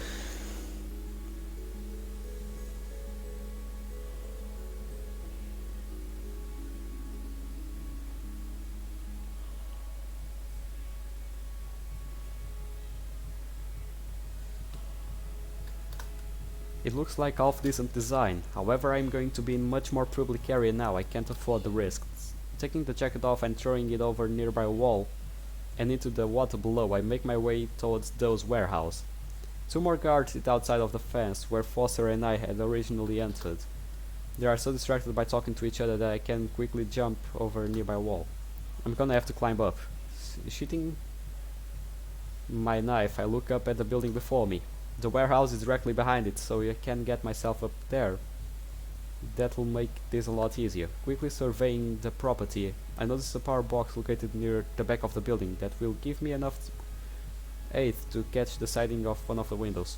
Planting my foot on the box, I lift myself up and siding grab onto it. Taking a deep breath while bending both of my knees, preparing my arms, I leap as high as I can. Grabbing hold of the siding above me, I place both of my feet against the side of the window. Taking another deep breath, I look up and spot the edge of the shingled roof. Launching myself upward again, I grab hold of the roof and quickly swing myself onto it. Keeping myself low, I move across the roof toward the warehouse. I should be able to jump far across and to catch the ledge. Hopping back a few feet, I sprint as fast as I can across the rooftop. When I reach the ledge, I propel myself as far as I can. Start swinging my arms in circles to maintain momentum before stopping them as I start falling near the ledge. Both of my hands slam against the abrasive rooftop to catch me from falling. Using my dangling legs, I kick them up rhythmically to help me pull myself up. Once I clear the ledge, I stand up to look around. The top of the warehouse is what I would expect. Dirt and carried sediment over the white elastomeric coating. A small divot in the roof reveals stair to a door. This was what Foster used to get into the management office. Quietly scaling the stairs, I reached for the doorknob. Yeah, just give me a second, I'm going... Breaking the neck of the man before he could call out, I shoved him to the side and entered the building. To the left is a staircase that leads further into the warehouse, and in front of me is a small table surrounded by boxes. I don't know if we will die on this one or not. If we will, then I'll probably go back to the things and talk with Doe, but I think talking wouldn't be effective. Still, the other man sits at the table staring up at me terrified. Where is the girl you are holding captive? He doesn't respond and trembles. I notice his right hand slowly moving towards his midsection. Looking towards him, I throw both of his arms to the side and grab his neck. Final chance to tell me where she is. Once again he remains silent. Dropping his body to the ground, I look out for a small window that peers into the warehouse. Majority of it is empty, quite contrary to what I pictured showed later. So I'll tell ya. They move fast, but so can I. Going down the stairs quickly, I scout the rooms best for anyone. Eventually I make my way to the bottom. Looks to be an office for a foreman. The lights are dim, but nevertheless emanate a soft white glow. I notice a chair in the middle of the room that has been toppled over. Crouching down to inspect it, I find strands of long, light brown hair on the floor with some specks of blood. The hair is Monica's. Sliding the chair to the right, I look to another door across the empty office. The door is left ajar slightly, revealing that it leads onto the warehouse floor. Gently pushing it over, I walk through the doorway. The unswept floor has accumulated enough dust to almost leave footprints. The several sets lead directly in front of me. Numerous armed men stare back at me, suddenly their eyes wide with surprise. Three huddled near each other to my 10 o'clock. Two more separate directly from me. Ducking down and sprinting across the floor, I make my way for the first three men. Equipping my knife, I hold it in reverse grip and slide to the side the first guard. All three of them struggle to get the weapon out. Catching my target's arm before he can reach, I shove the blade of the knife into his right ribcage, directly in between the straps of his vest. Keeping my breathing and my eyesight focused, I rip the knife out and shove him to the side. Lurking forward past the falling foe, I grab onto the wrist of the second guard, angling my body clockwise and throw him over my shoulder. When he hits the ground, I tilt my upper arm back to narrowly dodge the swing from the third guard. He has his own knife, but now he has his own knife out now, and the other two from across the room are now charging over. Faking to my left, my open acting accordingly allows me to catch him from the right. Using my left leg, I push myself to the right as fast as I can, getting underneath his arms and anchor my left foot in place with the concrete force, swinging my right foot against the back of his knees. He loses his balance and falls backward. Catching his moderately length black hair, I hold him up just long enough to bring my blade to his throat. The guards behind me begin climbing to his feet. The other two rush me from the front. Faking to my right this time, one guard hesitates and stops his advance, but the other charges directly on me, a murder in his eyes, as he raises his firearm. The signature size and design of the side identifies his handgun as he has an HK USP. I wasn't apprehensive about firearms tonight, but with how versatile that handgun can be, his cartridge could be anything. Even a mishap could cause an entire limb of mine to become useless.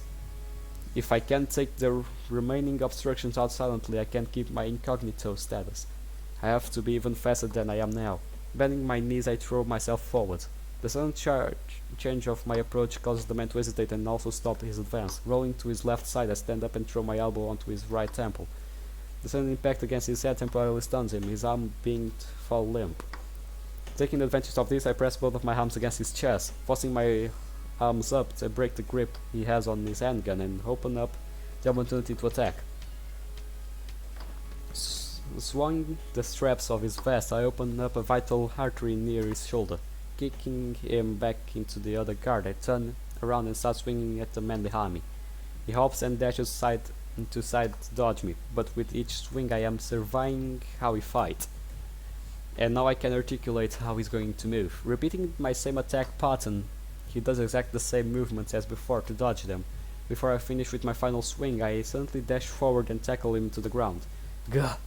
Maneuvering my legs around his neck, I jerk them and he skull clockwise. Releasing the cops from my grip, I swing my lower body backward to roll away. Getting back to my feet, the final opponent tries to run out into the warehouse. Sprinting after him, I grab his shoulder inches before he reaches the door. Looking back at all 5 dead bodies, I struggle to keep my breathing in check. Taking a few seconds to stop and focus, I quickly regain my composure. Leaning against the wall next to the exit, I bow my head for a second and close my eyes. Try to listen to anyone around me or anything I should take note of, but all I hear is complete silence. I should be safe to move now. Gently turning the metallic doorknob, I silently open the door and exit the warehouse. Now in the backyard, a small stairwell about 10 feet in front of me leads down to the wooden boardwalk. Several people stand at the ledge of the boardwalk near a boat. Their bodies are silhouetted in black from the low lighting. The knife that remains glued to my palm reminds me of my mission. They all need to pay. Until I find her, none of them are safe. So that means I close my eyes and reflect on everything I have done just this night alone. Bending my knees and preparing my body for another assault, I control my breathing and then reopen my eyes. Launching myself forward, I sprint as fast as I can towards the boat. It's still soaked, but that doesn't mean it can't change in seconds notice either. And if Monica is on this boat, my legs carrying me faster than they ever have before. I shake my head to remove all thought from it. Several of the individuals I am approaching all turn out to be dressed in suits and radio gear. Their eyes quickly turn from confusion to surprise when I'm finally noticed. More than halfway to the boat, several of the men aim firearms that vary from handgun to assault. You're already going to shoot. Do you think that will work on me? I scream out as I remove my handgun from his holster. Swapping both my knife and my firearm between hands, I aim the first 2 men charging me. Striking the man on the left 3 times in the upper body, he falls back off the boardwalk into the water below. The man to the right I slide next to, keeping my barrel pointed at his head. His body turns for a second, losing its balance and falling into the water like his body. When the body starts to fall, I reveal myself from behind it and continue sprinting. Taking another down, 2 more than from the top side of the small boat aim at me. Dashing side to side, make myself harder for them to hit. I finally reach the end of the boardwalk. Jumping onto the deck, I turn and immediately fire 2 rounds into both of the shooters' heads before they can fire back. When both of their corpses hit the deck, I turn around and locate a porthole that leads inside. Upon opening a flimsy wooden door, I find Monica inside. She's restrained to the corner of the room, eyes fearfully looking at the reason she had just heard gunshots. Duct tape covers her mouth, but I can hear her vocalize my name through it. Scanning the room, I determine for now we are alone. But the gunfire will attract people, enemy or not. We need to get Monica out of it quickly as possible. Kneeling behind her, I gently and carefully cut the zip, retaining her arms behind her back. She takes the tape off her mouth immediately after regaining control of her hands. Monica's eyes start to tear up. She looks into my eyes for a moment before wrapping her arms around me. Embracing her back, I let go a few seconds later and check her for any wounds. Looking up and down her body, she has several bruises and scratches, but nothing too serious. Are you hurt anywhere I can see? No, thank you for coming. She tightens her hug. Several of my emotions conflicting with my state of mind, I shake my head again and stand up. Bring Monica up to her feet with me. Listen, we don't have much time. We need to get back to the land as soon as possible. Right, let's get going then. When I reach for her knob, a door suddenly flies open and slams into me, throwing me onto my back. Gah! Looking at the open doorway, another of the haggish operators walks in, aiming handgun to me. Shit! Cocky smirk on his face, he stares down at me and pulls the trigger. What are you doing, you crazy bitch? A smoking hole on the floor sits inches from my abdomen, but the near life-threatening event doesn't surprise me. It's the scene in front of me. Monica is holding the man's arms up, distorting his aim with the handgun. No doubt she saved my life right there. Her eyes project a fire of determination that instantly reignites mine. Getting to my feet and grabbing onto the helpless man in front of me, I lock his wrist between my grip and disarm him.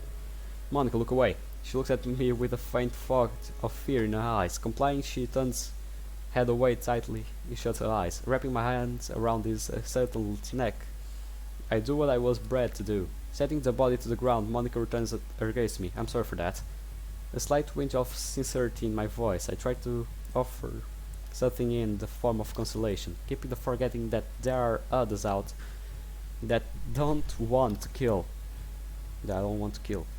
The fear of taking another life is a challenge to get over at first, but you become numb to its effect after a while. Eventually you don't start seeing them as human beings anymore.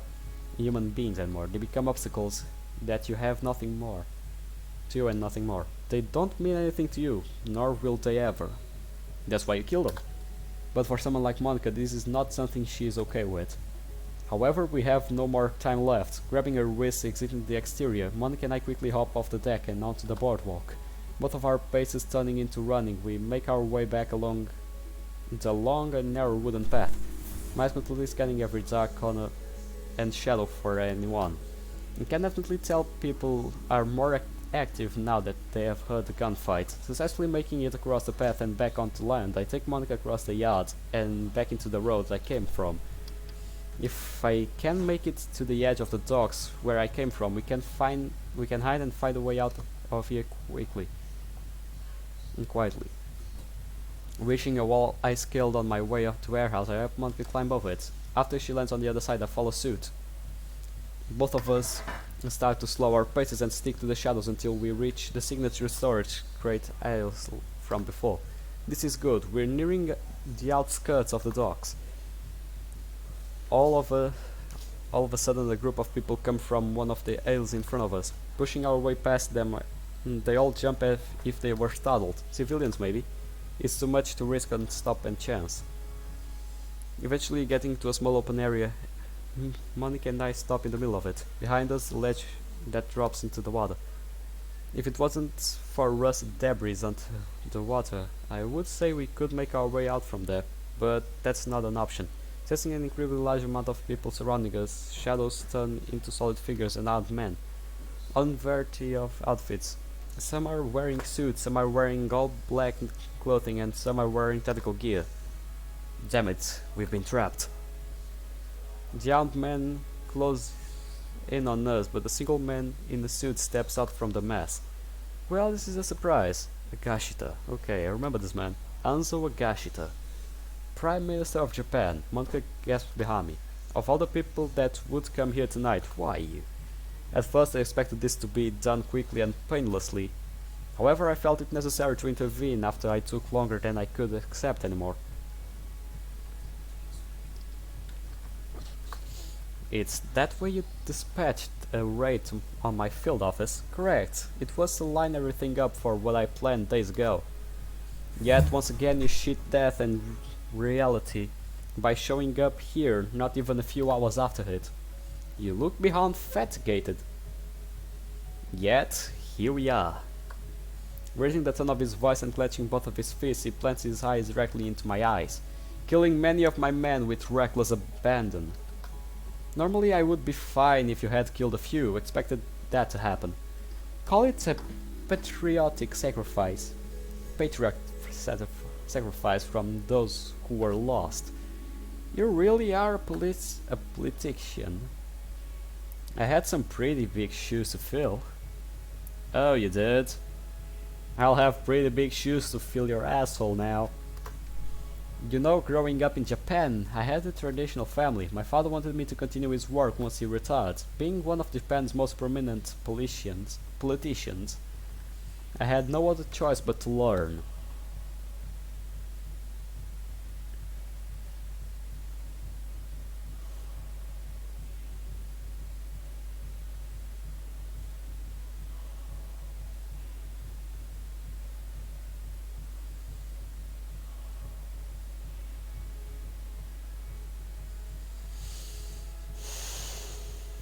Yeah. I learned that you don't get what you truly want in life unless you take risks and ruthless in your journey. Oh, you want to talk about ruthless? Oh wow, you want me to be ruthless now?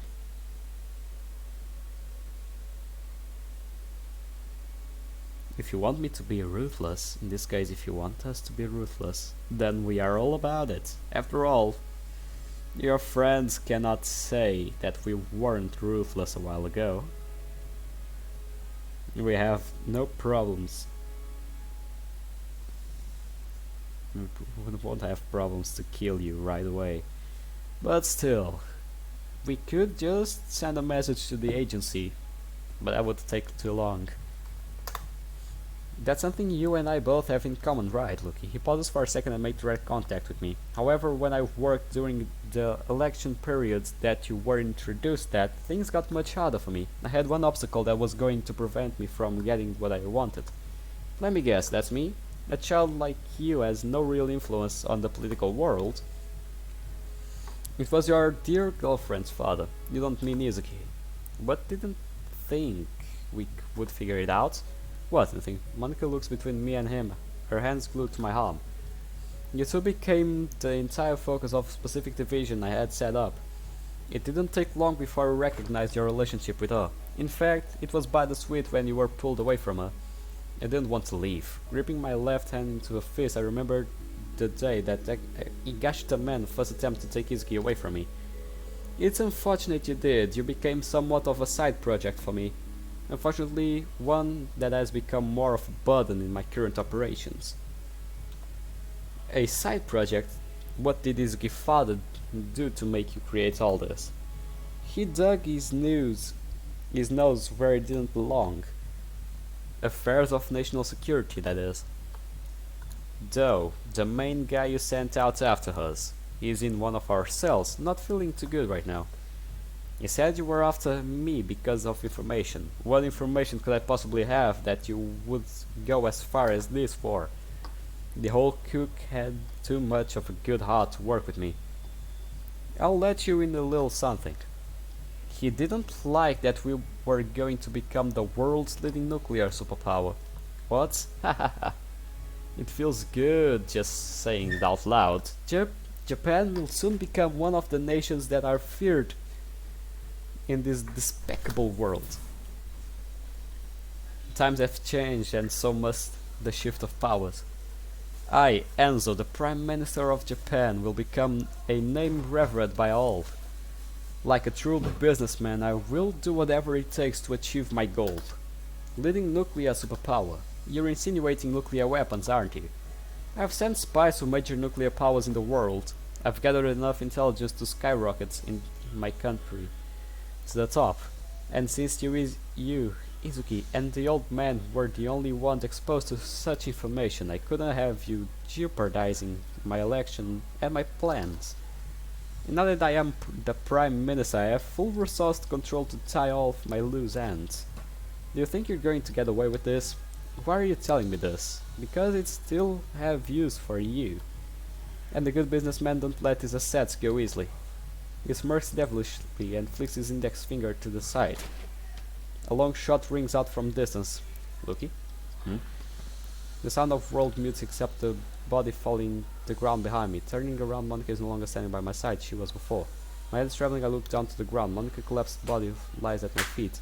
Blood pours from her chest and onto the ground below. My strength leaving my legs, I drop to my knees and pick up Monica's upper body. Holding her tightly in my hands, I hold the wound on her chest closed and use my other hand to feel her neck. No. Look onto her eyes and watch them gloss over before mine. The sound of her final breath leaving her lungs continuously repeats itself in my mind. Now that I have your attention, I am going to call on you very soon for something. You're going to answer that call and do what I ask you. Or the rest of your little girlfriends at school will suffer a similar fate. Expect my call in 3 days. Goodbye. Wait, Monica, please. Please answer me. Please answer me. Every emotion I have suppressed now violently attempts to erupt out of me. All of my problems, all my hardship, all of my regrets, all of my hate. They will pay. This is not a good ending. Gently setting Monica's body to the ground, I lean down and kiss her cheek one last time. I'm going to end this, Monica. There's no turning back. They will all die. Turning away from Monka's body, I grab my knife and my handgun from the ground. Keeping my mouth closed and my vision solely on revenge, I give into my killer instincts. God, why is traffic backed up? No, nah, nah, nah, nah, nah, nah, nah, nah, nah. I won't let this happen. I'll sit and talk. Sit and talk looks like a nice way of talking with this guy. Sit and talk it is.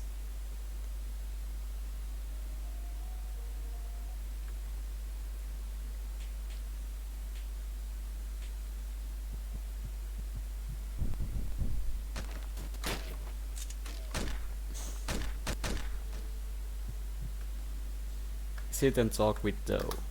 Perhaps if I change my approach I can gain some leeway against him and get him to talk. Turning away from him I walk across the room and grab a spare chair. He curiously watches me as I bring the chair next to him and sit down in it. Leaning onto the brake as I look down at the ground, staring at the minor cracks and indentations of the concrete fries, I fortify my resolve by picturing Monica's smiling face.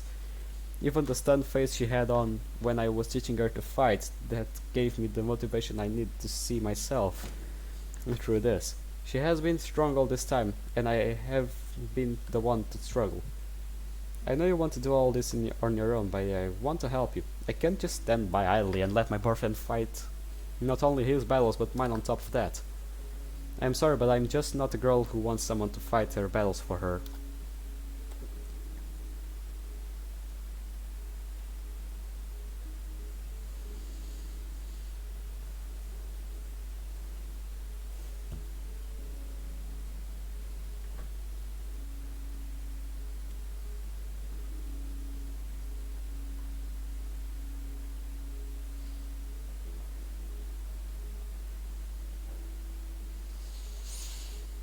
Yuri yuri. Huh, that's right. This is our fight. And it's not over yet. I don't want to lose you. It's been forcing myself to do things I've never intended to do just to keep you safe. I brought that suffering here on you. And I promise I will make this right. I've been allowing myself to stray further and further from who I was a human being. Who I as a human being, I don't know.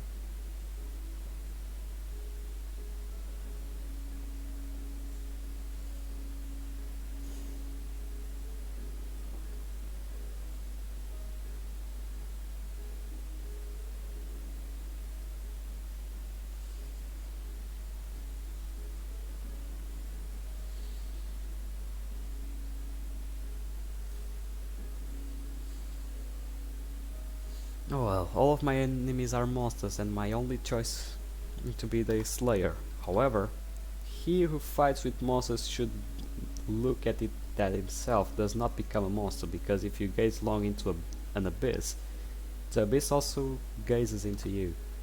Returning my eyes to Doe, I finally speak and break the silence. Doe, I'm going to ask you a personal question and you're going to answer it. Don't think I have much of a choice, do I? How far are you willing to go to protect the ones you love? Both a peculiar and relevant question, kid.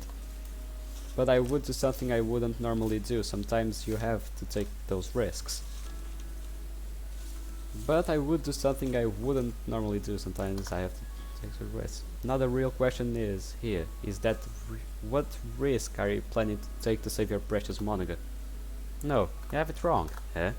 That question was directed to you personally. You attacked my girlfriend and turned her life into a living hell that will take years to recover from. It's only fair I bring the same hell to your family. What? Keep my voice soft and neutral. He grits his teeth and angrily growls back at me. How far are you willing to go to protect the ones you love, though?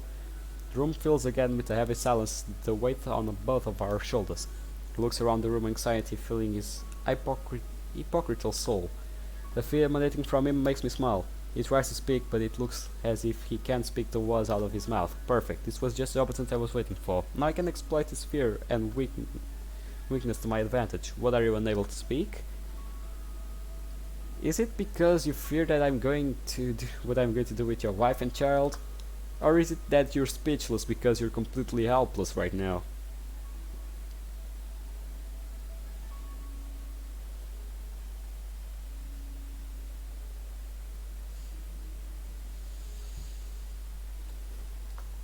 Is it though? I'm waiting for your answer. You think your pretty intimidation tactics are going to work on me? I know it will. I can see the fear and the panic inside your eyes. I can read you like a book now that I have overcome what has been my problem since day one of this. How are you so calm about this? Your girlfriend has been taken, and even if you go after my family, nothing will change. Aren't you scared? Scared, huh? A man who feels no fear has no heart, but for me I know fear. It does not control me. He cusses under his breath and looks to the far off defeated. The fight that is left in his eyes diminishes by the second. Reaching over, I grab a hold of his hair and force him to look at me. I'm going to tell you this only once, and this will be your final opportunity to save not only yourself but your family, because I want you to know. I stare into his eyes and at the coward within his soul. Tell me where they are holding Monica, and I'll see to it your family isn't harmed. But I refuse to say the same thing about you. Innocent people were hurt tonight because of you. And you're willing to hurt my family over that? There are the others out there besides me that wouldn't think twice about pulling a bullet in your loved ones. You're lucky that I'm giving you this final chance. He shuts his mouth and deliberates internally about what to do. His facial expressions show me that the varying levels of anxiety that he lives as he mulls over, betraying his country for his family, or he can remain loyal to his country and sacrifice the ones he loves. If I were in this position, my answer would be obvious. After the minute of tense silence hanging in the air, Doe looks back down to the ground and hides his face from me, drops the liquid fall from his face and onto his torn and dirty suit. I can't tell you where Monica is. I refuse to. You're more despicable than I could have expected. I hope you're happy with your decision, though. Goodbye. He continuously avoids eye contact with me and cries silently, as I would expect a man who just sacrificed his family to react. Standing up from the seat, I head towards the door and leave him to reflect what he had just done. Closing the door, the cell leaving broken man behind, I turn my face and face Julia. She looks at me expecting a concern or panic outburst from me. But the fear I had when this all started is gone. I continue to maintain the usual expression and lean against the wall. Julia is the first to talk and break the silence. What do you want to do? Leave this family be. The suffering he feels currently is more than enough to destroy him internally. The man just willingly sacrificed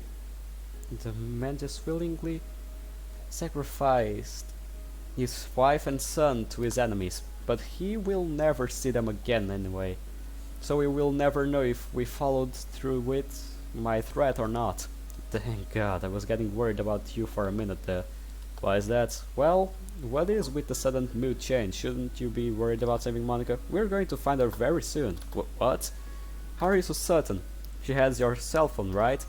Julia's eyes light up. You're right, we can trace my phone's GPS location. There you go. So what you told him? That was all empty threats? Humans will do crazy things to protect who they love. He cares about his country and job more than his family. It just happened to be on the opposite end of the spectrum. I will protect Monica no matter the cost. Go to your office and get me the location into your cell phone right now. With any luck, Monica still has it in honor. Julia doesn't say another word and avidly walks past me. Stride is with purpose, as if she has renewed sense of pride. Shoving myself away from the wall, I ensure the door to Doe's cell is locked and follow her. As we walk into Julia's office, Miyuki stands up from Julia's desk and sits down onto the couch. She looks at us curiously, waiting for results of the interrogation. Miyuki traced the location of my commission phone immediately. Yes, ma'am. Miyuki opens her laptop and sits on the couch and starts to type away at it. Julia gets to her desk and looks back towards me. I unbutton my dress shirt and take it off, lying it across back on one of the couches. Miyuki's eyes wander over me and I rotate my arms and elbows to check for hidden damage. Small scrapes, cuts and bruises litter my chest, side and lower abdomen. But nothing too serious.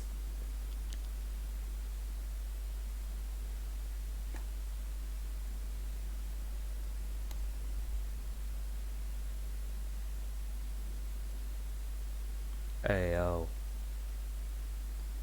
But nothing too serious. Satisfied with the quick med check, I look back down at the ruined shirt. Julie, get me another shirt, please. Okay. Julie reaches into a drawer in her desk and retrieves a black t-shirt.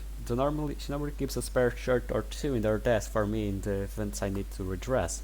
When she tosses it across the room toward me, I catch it with my hand and quickly put it on. Rotating the head side to side, I pop my neck and take a deep breath in. Why do you look so calm given the situation? Miyuki finally decides to speak instead of stare. Ignoring a stupid question, I look back at Julia and unholster my handgun. Walking forward, I place my hand on the desk and slide it towards her. Huh? Take it. I'm not going to be needing it tonight. What do you mean? I have something else planned. Turning away from her, I head to the exit. Call me when you have Monica's location. Wait, you just leave. Opening the door to our office, I casually walk out and close it behind me. What's with him? I don't know. Earlier today, he was constantly afraid that... Ma'am? It was his fear. He finally overcame the fear he was hidden. And don't know what catalyst was, but something changed when he went back in the cell. I looked down at his handgun, which is covered in blood and dirt. Those eyes of his, they've come back. Could it be that the fictional title, The Reaper, really does apply to him now? I really hoped this wasn't what actually and I were afraid of. It is, my man. Miyuki, find Monica's location fast. If we have 3 people to help. Am I cleared? Is this not? Yes, nothing too serious here. The nurse feels round my back and my sides for any irregularities. Since I can't directly see and inspect my back properly, I came to the medical wing where the remaining staff gave me an emergency physical. The nurse from earlier immediately accepted my request. You're okay to continue physical activity. But why was this so important suddenly? I'm not finished with this night. What? After everything you did earlier, you're still going to continue fighting? I have to save someone I love. And I refuse to let anything stop me. She stops pressing against my back and walks in front of me. Her eyes meet mine and she smiles weakly. Thank you for everything earlier. Don't thank me. Standing up from examination bed, I put my shirt back on and leave the room. As I walk towards what used to be a front entrance, my phone goes off. Answering it, I listen to the caller's voice, I smirk and hear the following words. We know where Monica is. Good. I'm coming, Monica. I hope this time is better. After Julia briefs me on Monica's location, I found on they brought her to the docks I had met Doe originally at. If Monica is still there, hopefully they might be planning to call us and demand ransom for her. Wait.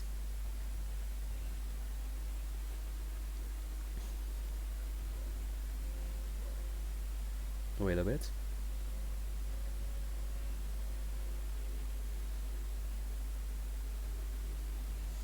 Let's go.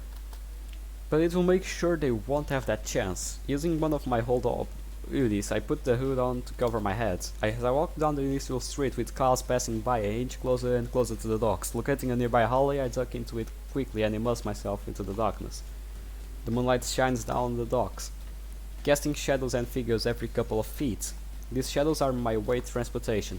Eventually I reach a small brick hall that I scale. Dropping down on the other side, I duck down on to look around. A varying colored storage crate line the docks up and down, creating little aisles. Picking my head out from a nearby corner, I look left and notice 2 adult men walking towards me, roughly the same weight into each other.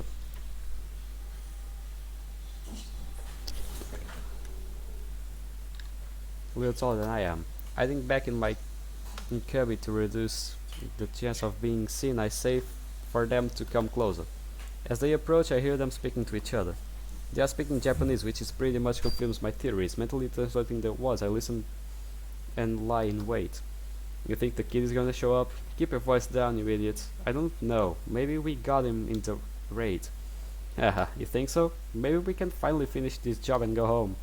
What do you think the guys above are gonna do with the girl? Probably just get rid of her. I hear the girl's father is some big trade CEO. That's it. Interesting, an opportunity for some quick cash. Haha, yeah. Gah, what is the... Holding the retractable baton in my hand, I bring it against both of men's knees, disabling them and bringing them down to the ground. As they both look up in disbelief, I, like a master swordsman, flicking his wrist, slam the baton against the sides of their heads, aiming for the temple. When they dropped limp on the ground, I dragged their unconscious bodies into the darkness, adjusting my hood to continue along the path they were following. Gripping further into the docks, a fork appears in the path ahead. But as I approach it, another man dressed in black turns the corner, face glued to his phone. Dashing to the side and crouching down near a box, he walks right past me. After he walks a decent distance away from me, I turn the corner and start heading toward the center of the docks. The storage crates turn into walls as I near the water. Peering out into the distance over the wall, I notice a gathering of people near one of the industrial lots. If I keep heading down this way, I should be able to get the lot within a minute. Lowering myself from the wall, I speed my pace and traverse along the wall, and get to a small stretch of wood that leads me to an industrial district. And two more Higashita operators down the stretch notice me. Wait a second, is that him? Get him! Someone go get the other now. Using the entire strength of my right arm, I slam the side of the baton against his head. He flies to the side and collides with the wall. The other tries to reach for the handgun attached to his hip, but I start swinging my baton at him. Each swing forces his head away from the weapon. He quits going for his gun and fights back. He holds his gun out to block my swings, simultaneously swinging his foot into my side. Using my free hand, I grab hold of his foot and wrap my arm around it. My hips pivoting force his foot bent opposite the ankle, essentially turning it 180 degrees around. Before he had a chance to scream in pain, I swing his leg to his left, causing his momentum to stumble him over. He desperately clutches at the side of my hoodie, taking it off me as he falls backward.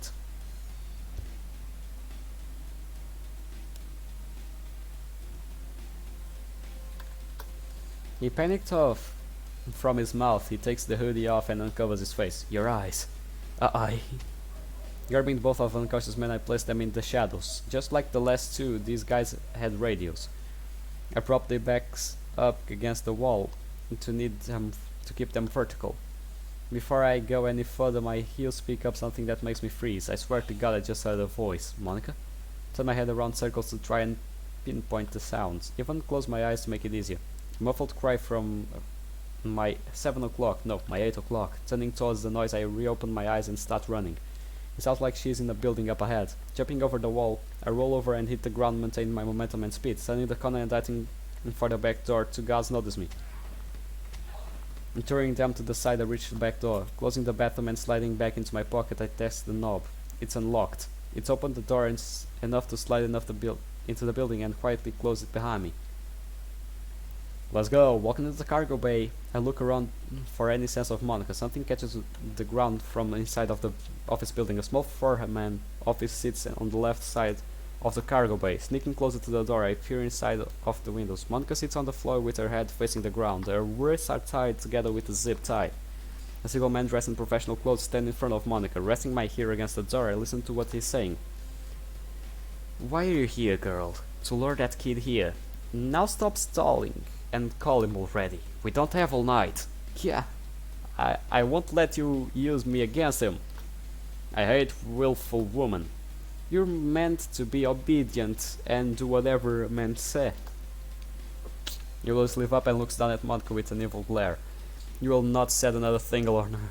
What? Huh? The terrified god turns around to face me, being no more than a foot behind him. When he turns around, I reach out and grab his throat. Ugh! He peels back into my eyes. How didn't I hear the door open? Retrieving the baton handle from my pockets, I swing it out with my right hand to extend it. I'm going to remember your face. What? Swinging my right arm and I cock the baton in the air. Slamming it against his skull, I let him fall to the ground. Look, kneeling towards it, I drop the baton and grab a small survival knife. Watch your wrist when I say. I want you to lift your arms as fast as you can. Right. I press the knife blade facing down against the zip tie. Now, Monica throws her arms up while I force the blade down. The sudden combination of actions break the zips and freeze Monica. She immediately reaches out and wraps her arm around me. Are you okay? She nods while I visually inspect her arms and her face for any signs of damage.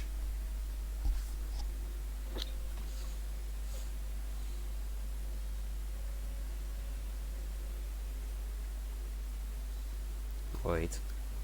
A few cuts, scrapes and bruises, but nothing too serious, thank God. What about you? They told me did some awful things. I'm perfectly fine. Looking around, I offer my hand to Monica. Come on, let's get out of here. She accepts my hand with a warm smile. Thank you for coming. Don't thank me for doing what I promised. I'm getting you out of here and we're ending this. What about him? She nods towards the man on the ground. Leave him. He will be taken care of later on. Let's go. I'm right behind you. Recovering my weapons from the ground, I hand it to Monica.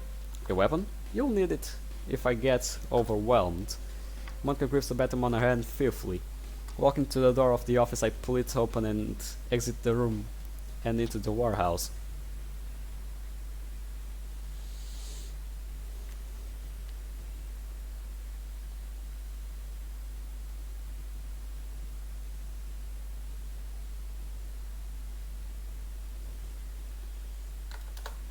Something catches my eye to my left, turning my head enough to capture them in my peripheral vision. It's a guy pointing something at my head. Pushing Monica back into the office with my left hand, I pivot up her body to the right. A deafening explosion goes off near left side of my face. Hot gases expel from the barrel of a firearm and blast my face. My left eye is practically scalding and impairing my vision. I reach out and grasp my assailant's arms. Throwing my knee into his abdomen, I throw him over my shoulder and contort his arm behind his back. Kicking him in the back of his neck, he falls limp. Are you okay? I'm fine. Blinking my eyes several times to rehydrate it, I endure the intense stinging pain coming from it. After a second of unbearable burning, my eye begins to regain its vision. Monica places her hand on my back and checks my ear. That was close, if I hadn't noticed him when I did. Hearing the quick pattern of incoming footsteps, I grab Monica Haim and begin to lead her to the exit. I stopping short before the door, I wait for our pursuers to enter. As the door swings towards me, I lift my leg, kick against it. The sudden force of the kick sends the door crashing into those on the other side. Running outside, I grab one of the guards and throw him over the shoulder. Monica walks outside and swings the baton at someone coming from our left. She manages to swing a good amount of force too. The guy drops to his knees after slams into its shoulder. Kicking the man to the ground, I hear several more pairs of footsteps running towards us. We need to move now. Grab Monica's wrist again, I start running into the back of the lot towards the water. Sculling down the stairs and across the long narrow stretches of the wooden paths, we start toward the edge of the maritime district.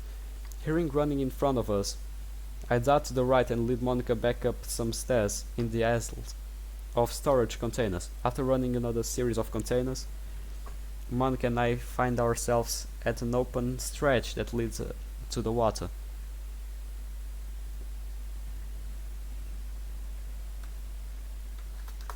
Several armed men start to surround us, leaving our only options the sea behind us. We can't jump from here. Wreckage and debris are hazard if we do.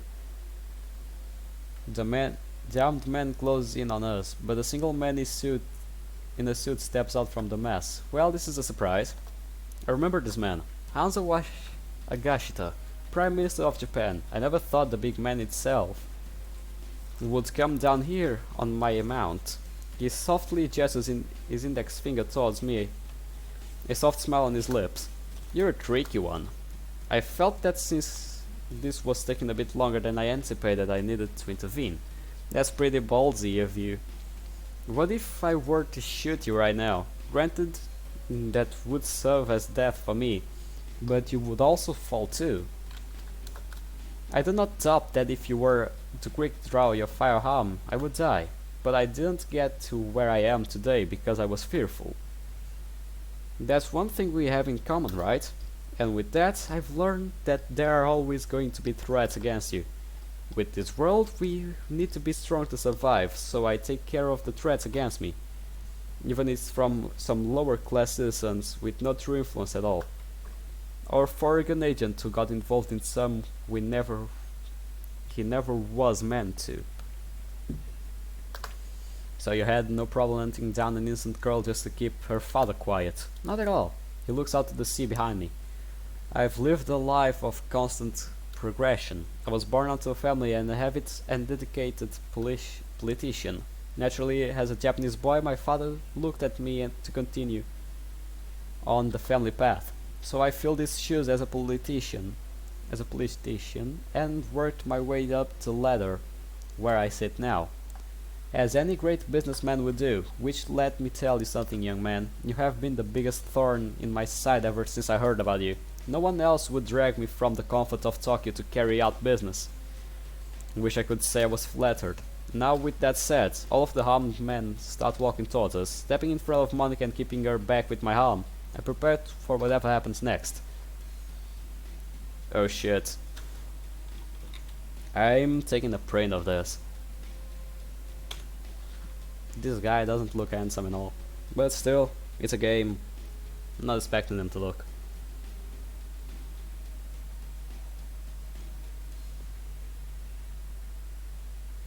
There it is. There we go. Okay, let's go. Stay behind me, Monica. I can't take them all at once. I could probably take the first three on the left before the others can get me, but I need to buy enough time to give Monica a chance to run away. Keeping my stance, I stare to each one of them in the eyes, my final gaze landing upon Agashita. He and I share a long stare until he raises his right hand and prepares to snap. No, no, damn it! Snap. Monica flees and hides behind me, but I freeze my body in position regardless of what's going to happen. All of the men lower their firearms and step back. What resolve you have! Seconds before death, you maintain your status quo, never faltering for even a second. What, you thought I would? In that case, I could make even the most ardent of the warriors fearful. You know, you could potentially be an asset to me. You were just going to kill us. What changed your mind? Your versatility. Knowing how strong your integrity is, you won't buckle under the most demanding of stress. You are not only capable of defending against a lethal special operations strike force, but you can also be a ghost taking out a large number of my gods here completely silently, not killing a single one, mind you. Your set of skills are much more impressive to behold in person, so hear me out for a proposition. I remain silent, ready to anything so pop off suddenly. Take your girlfriend and leave. That is a gesture of goodwill from me. However, we are going to call you one day. Who knows if you happen to help us out when we need it. I may provide you a personal favor. And what would that be? Extending your umbrella of protection to dear Monica here. You continue to do things for me, and I'll make sure she's kept safe from now on. How can you even think of asking someone like me this question? Give it some thought, and you never know. You may need it in coming years. With a chuckle, he turns around and waves his men off.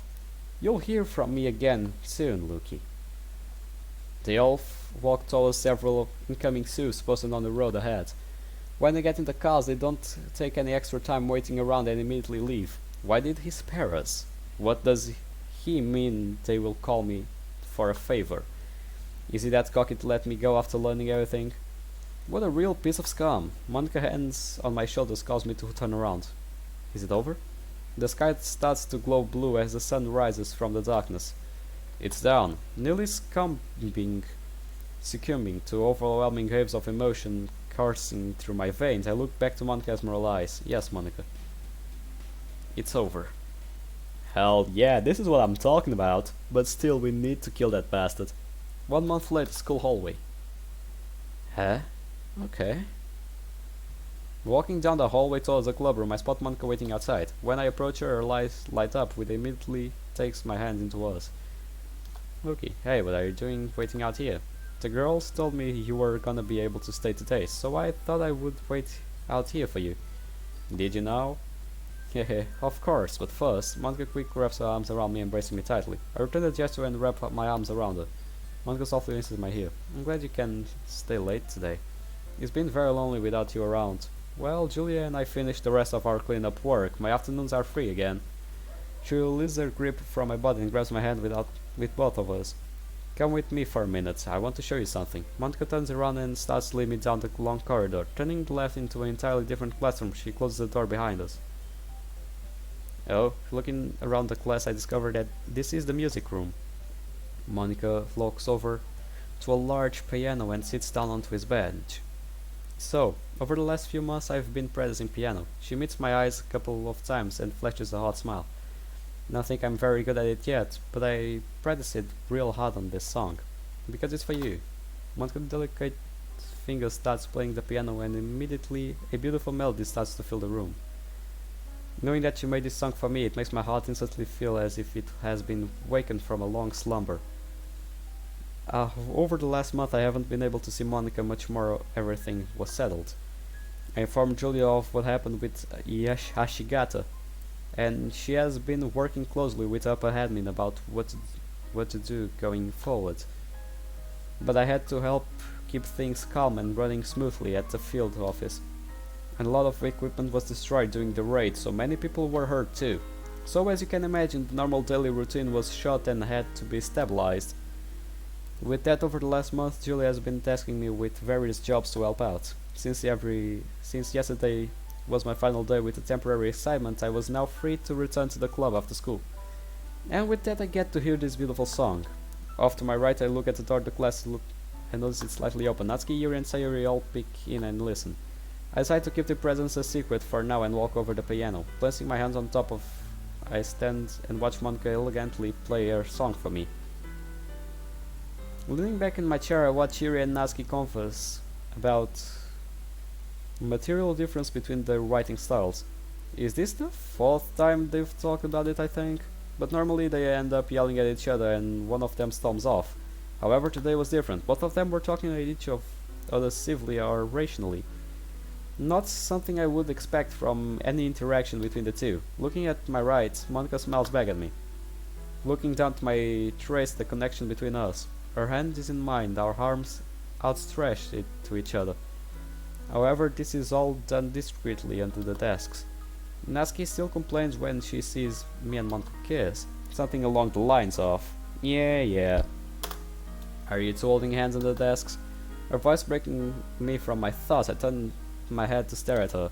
What else would you be doing? Don't ask me. It's just weird seeing you two all lovey-dovey. Come on. I think it's delightful. It's so cute. Don't let it distract you from your activities. Remember to finish your poem, Sayuri. Natsuki and Yuri, do you think your colliding writing styles could possibly help each other out? What do you mean? Yuri's style supports the emphasis and descriptive words on comparisons. Natsuki's style relies on raw power or simple words and emotions. Don't you think that if properly worked on, both of those styles could supplement each other? Natsuki remains quiet. Yuri looks down to her desk for a second, pondering herself quietly. You may have a point. I don't know. I don't want Yuri's style to corrupt mine. But if it has to be an excitement, maybe. Natsuki smiles and looks away from everyone. I think that sounds like a great idea. But okay, everyone. Monica addresses the club as how she normally used to do. So just that alone sets me at ease. Turning out of Monica's speech, I look at each of the girls' faces. It's been exactly 1 month since that night. Even now I couldn't believe the event of that night, let alone explain that happened to Julia. When I arrived at the checkpoint and she saw me carry Monica inside, she practically tied me down for answers. Not to mention scold me for going on my own, but after explaining what exactly Ashigata told me, Agashita. I've been calling him Ashigata all the time, he's Agashita. Told me. She seemed to listen up. And from the point on, there was silence. No one else followed Monica or me around, no other attacks occurred, and I didn't constantly look over my shoulder every day. However, about a week ago there was a news report that caught footage of Higashita at the docks. Naturally, the presses went on a frenzy and had filled way with prying the man's secretary. When Julie informed me to report, I couldn't stop the cocky grin that formed. He did that directly to himself, I'm not responsible for that. So after some time of peace and quiet I began to lower my guard. But it returns no more than a few minutes later. I can't let myself be vulnerable to any more threats, and whenever I have my guard down something happens. So I push the risks aside and retain my guard at all times. But that isn't all bad. It is for a purpose and I don't mind spending my time doing it. And my purpose now is to continue my existence with her. All of a sudden, my commission phone rings. Yuri. There it goes. Your past doesn't define who you are, it just gives you the starting point for who you are going to be. Hey yo, here we go. Dudes, this was it. Now let's just main menu. Yes. Now what we're going to do, load this here. No, wait.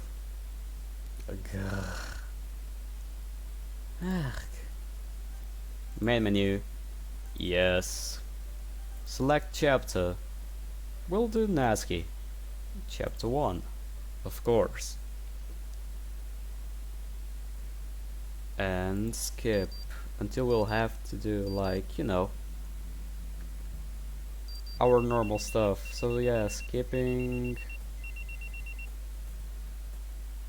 Yo, until we get to NASCII's part where we totally have to talk with her.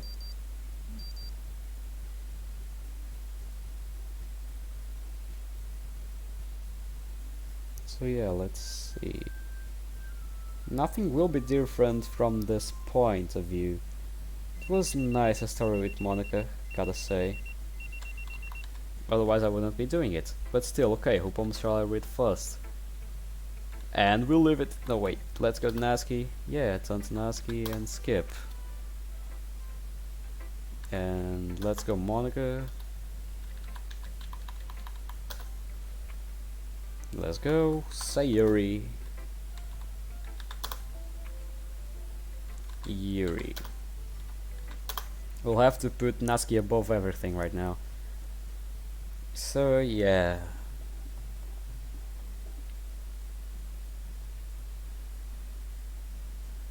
Well, after this we'll getting to know about NASCII. Probably, because we'll have to choose which person we'll spend time with. I guess it's in this day, yeah. We'll have to choose NASCII overall. NASCII. Okay, and this is where we save. Ayo, looking good. Okay, yes.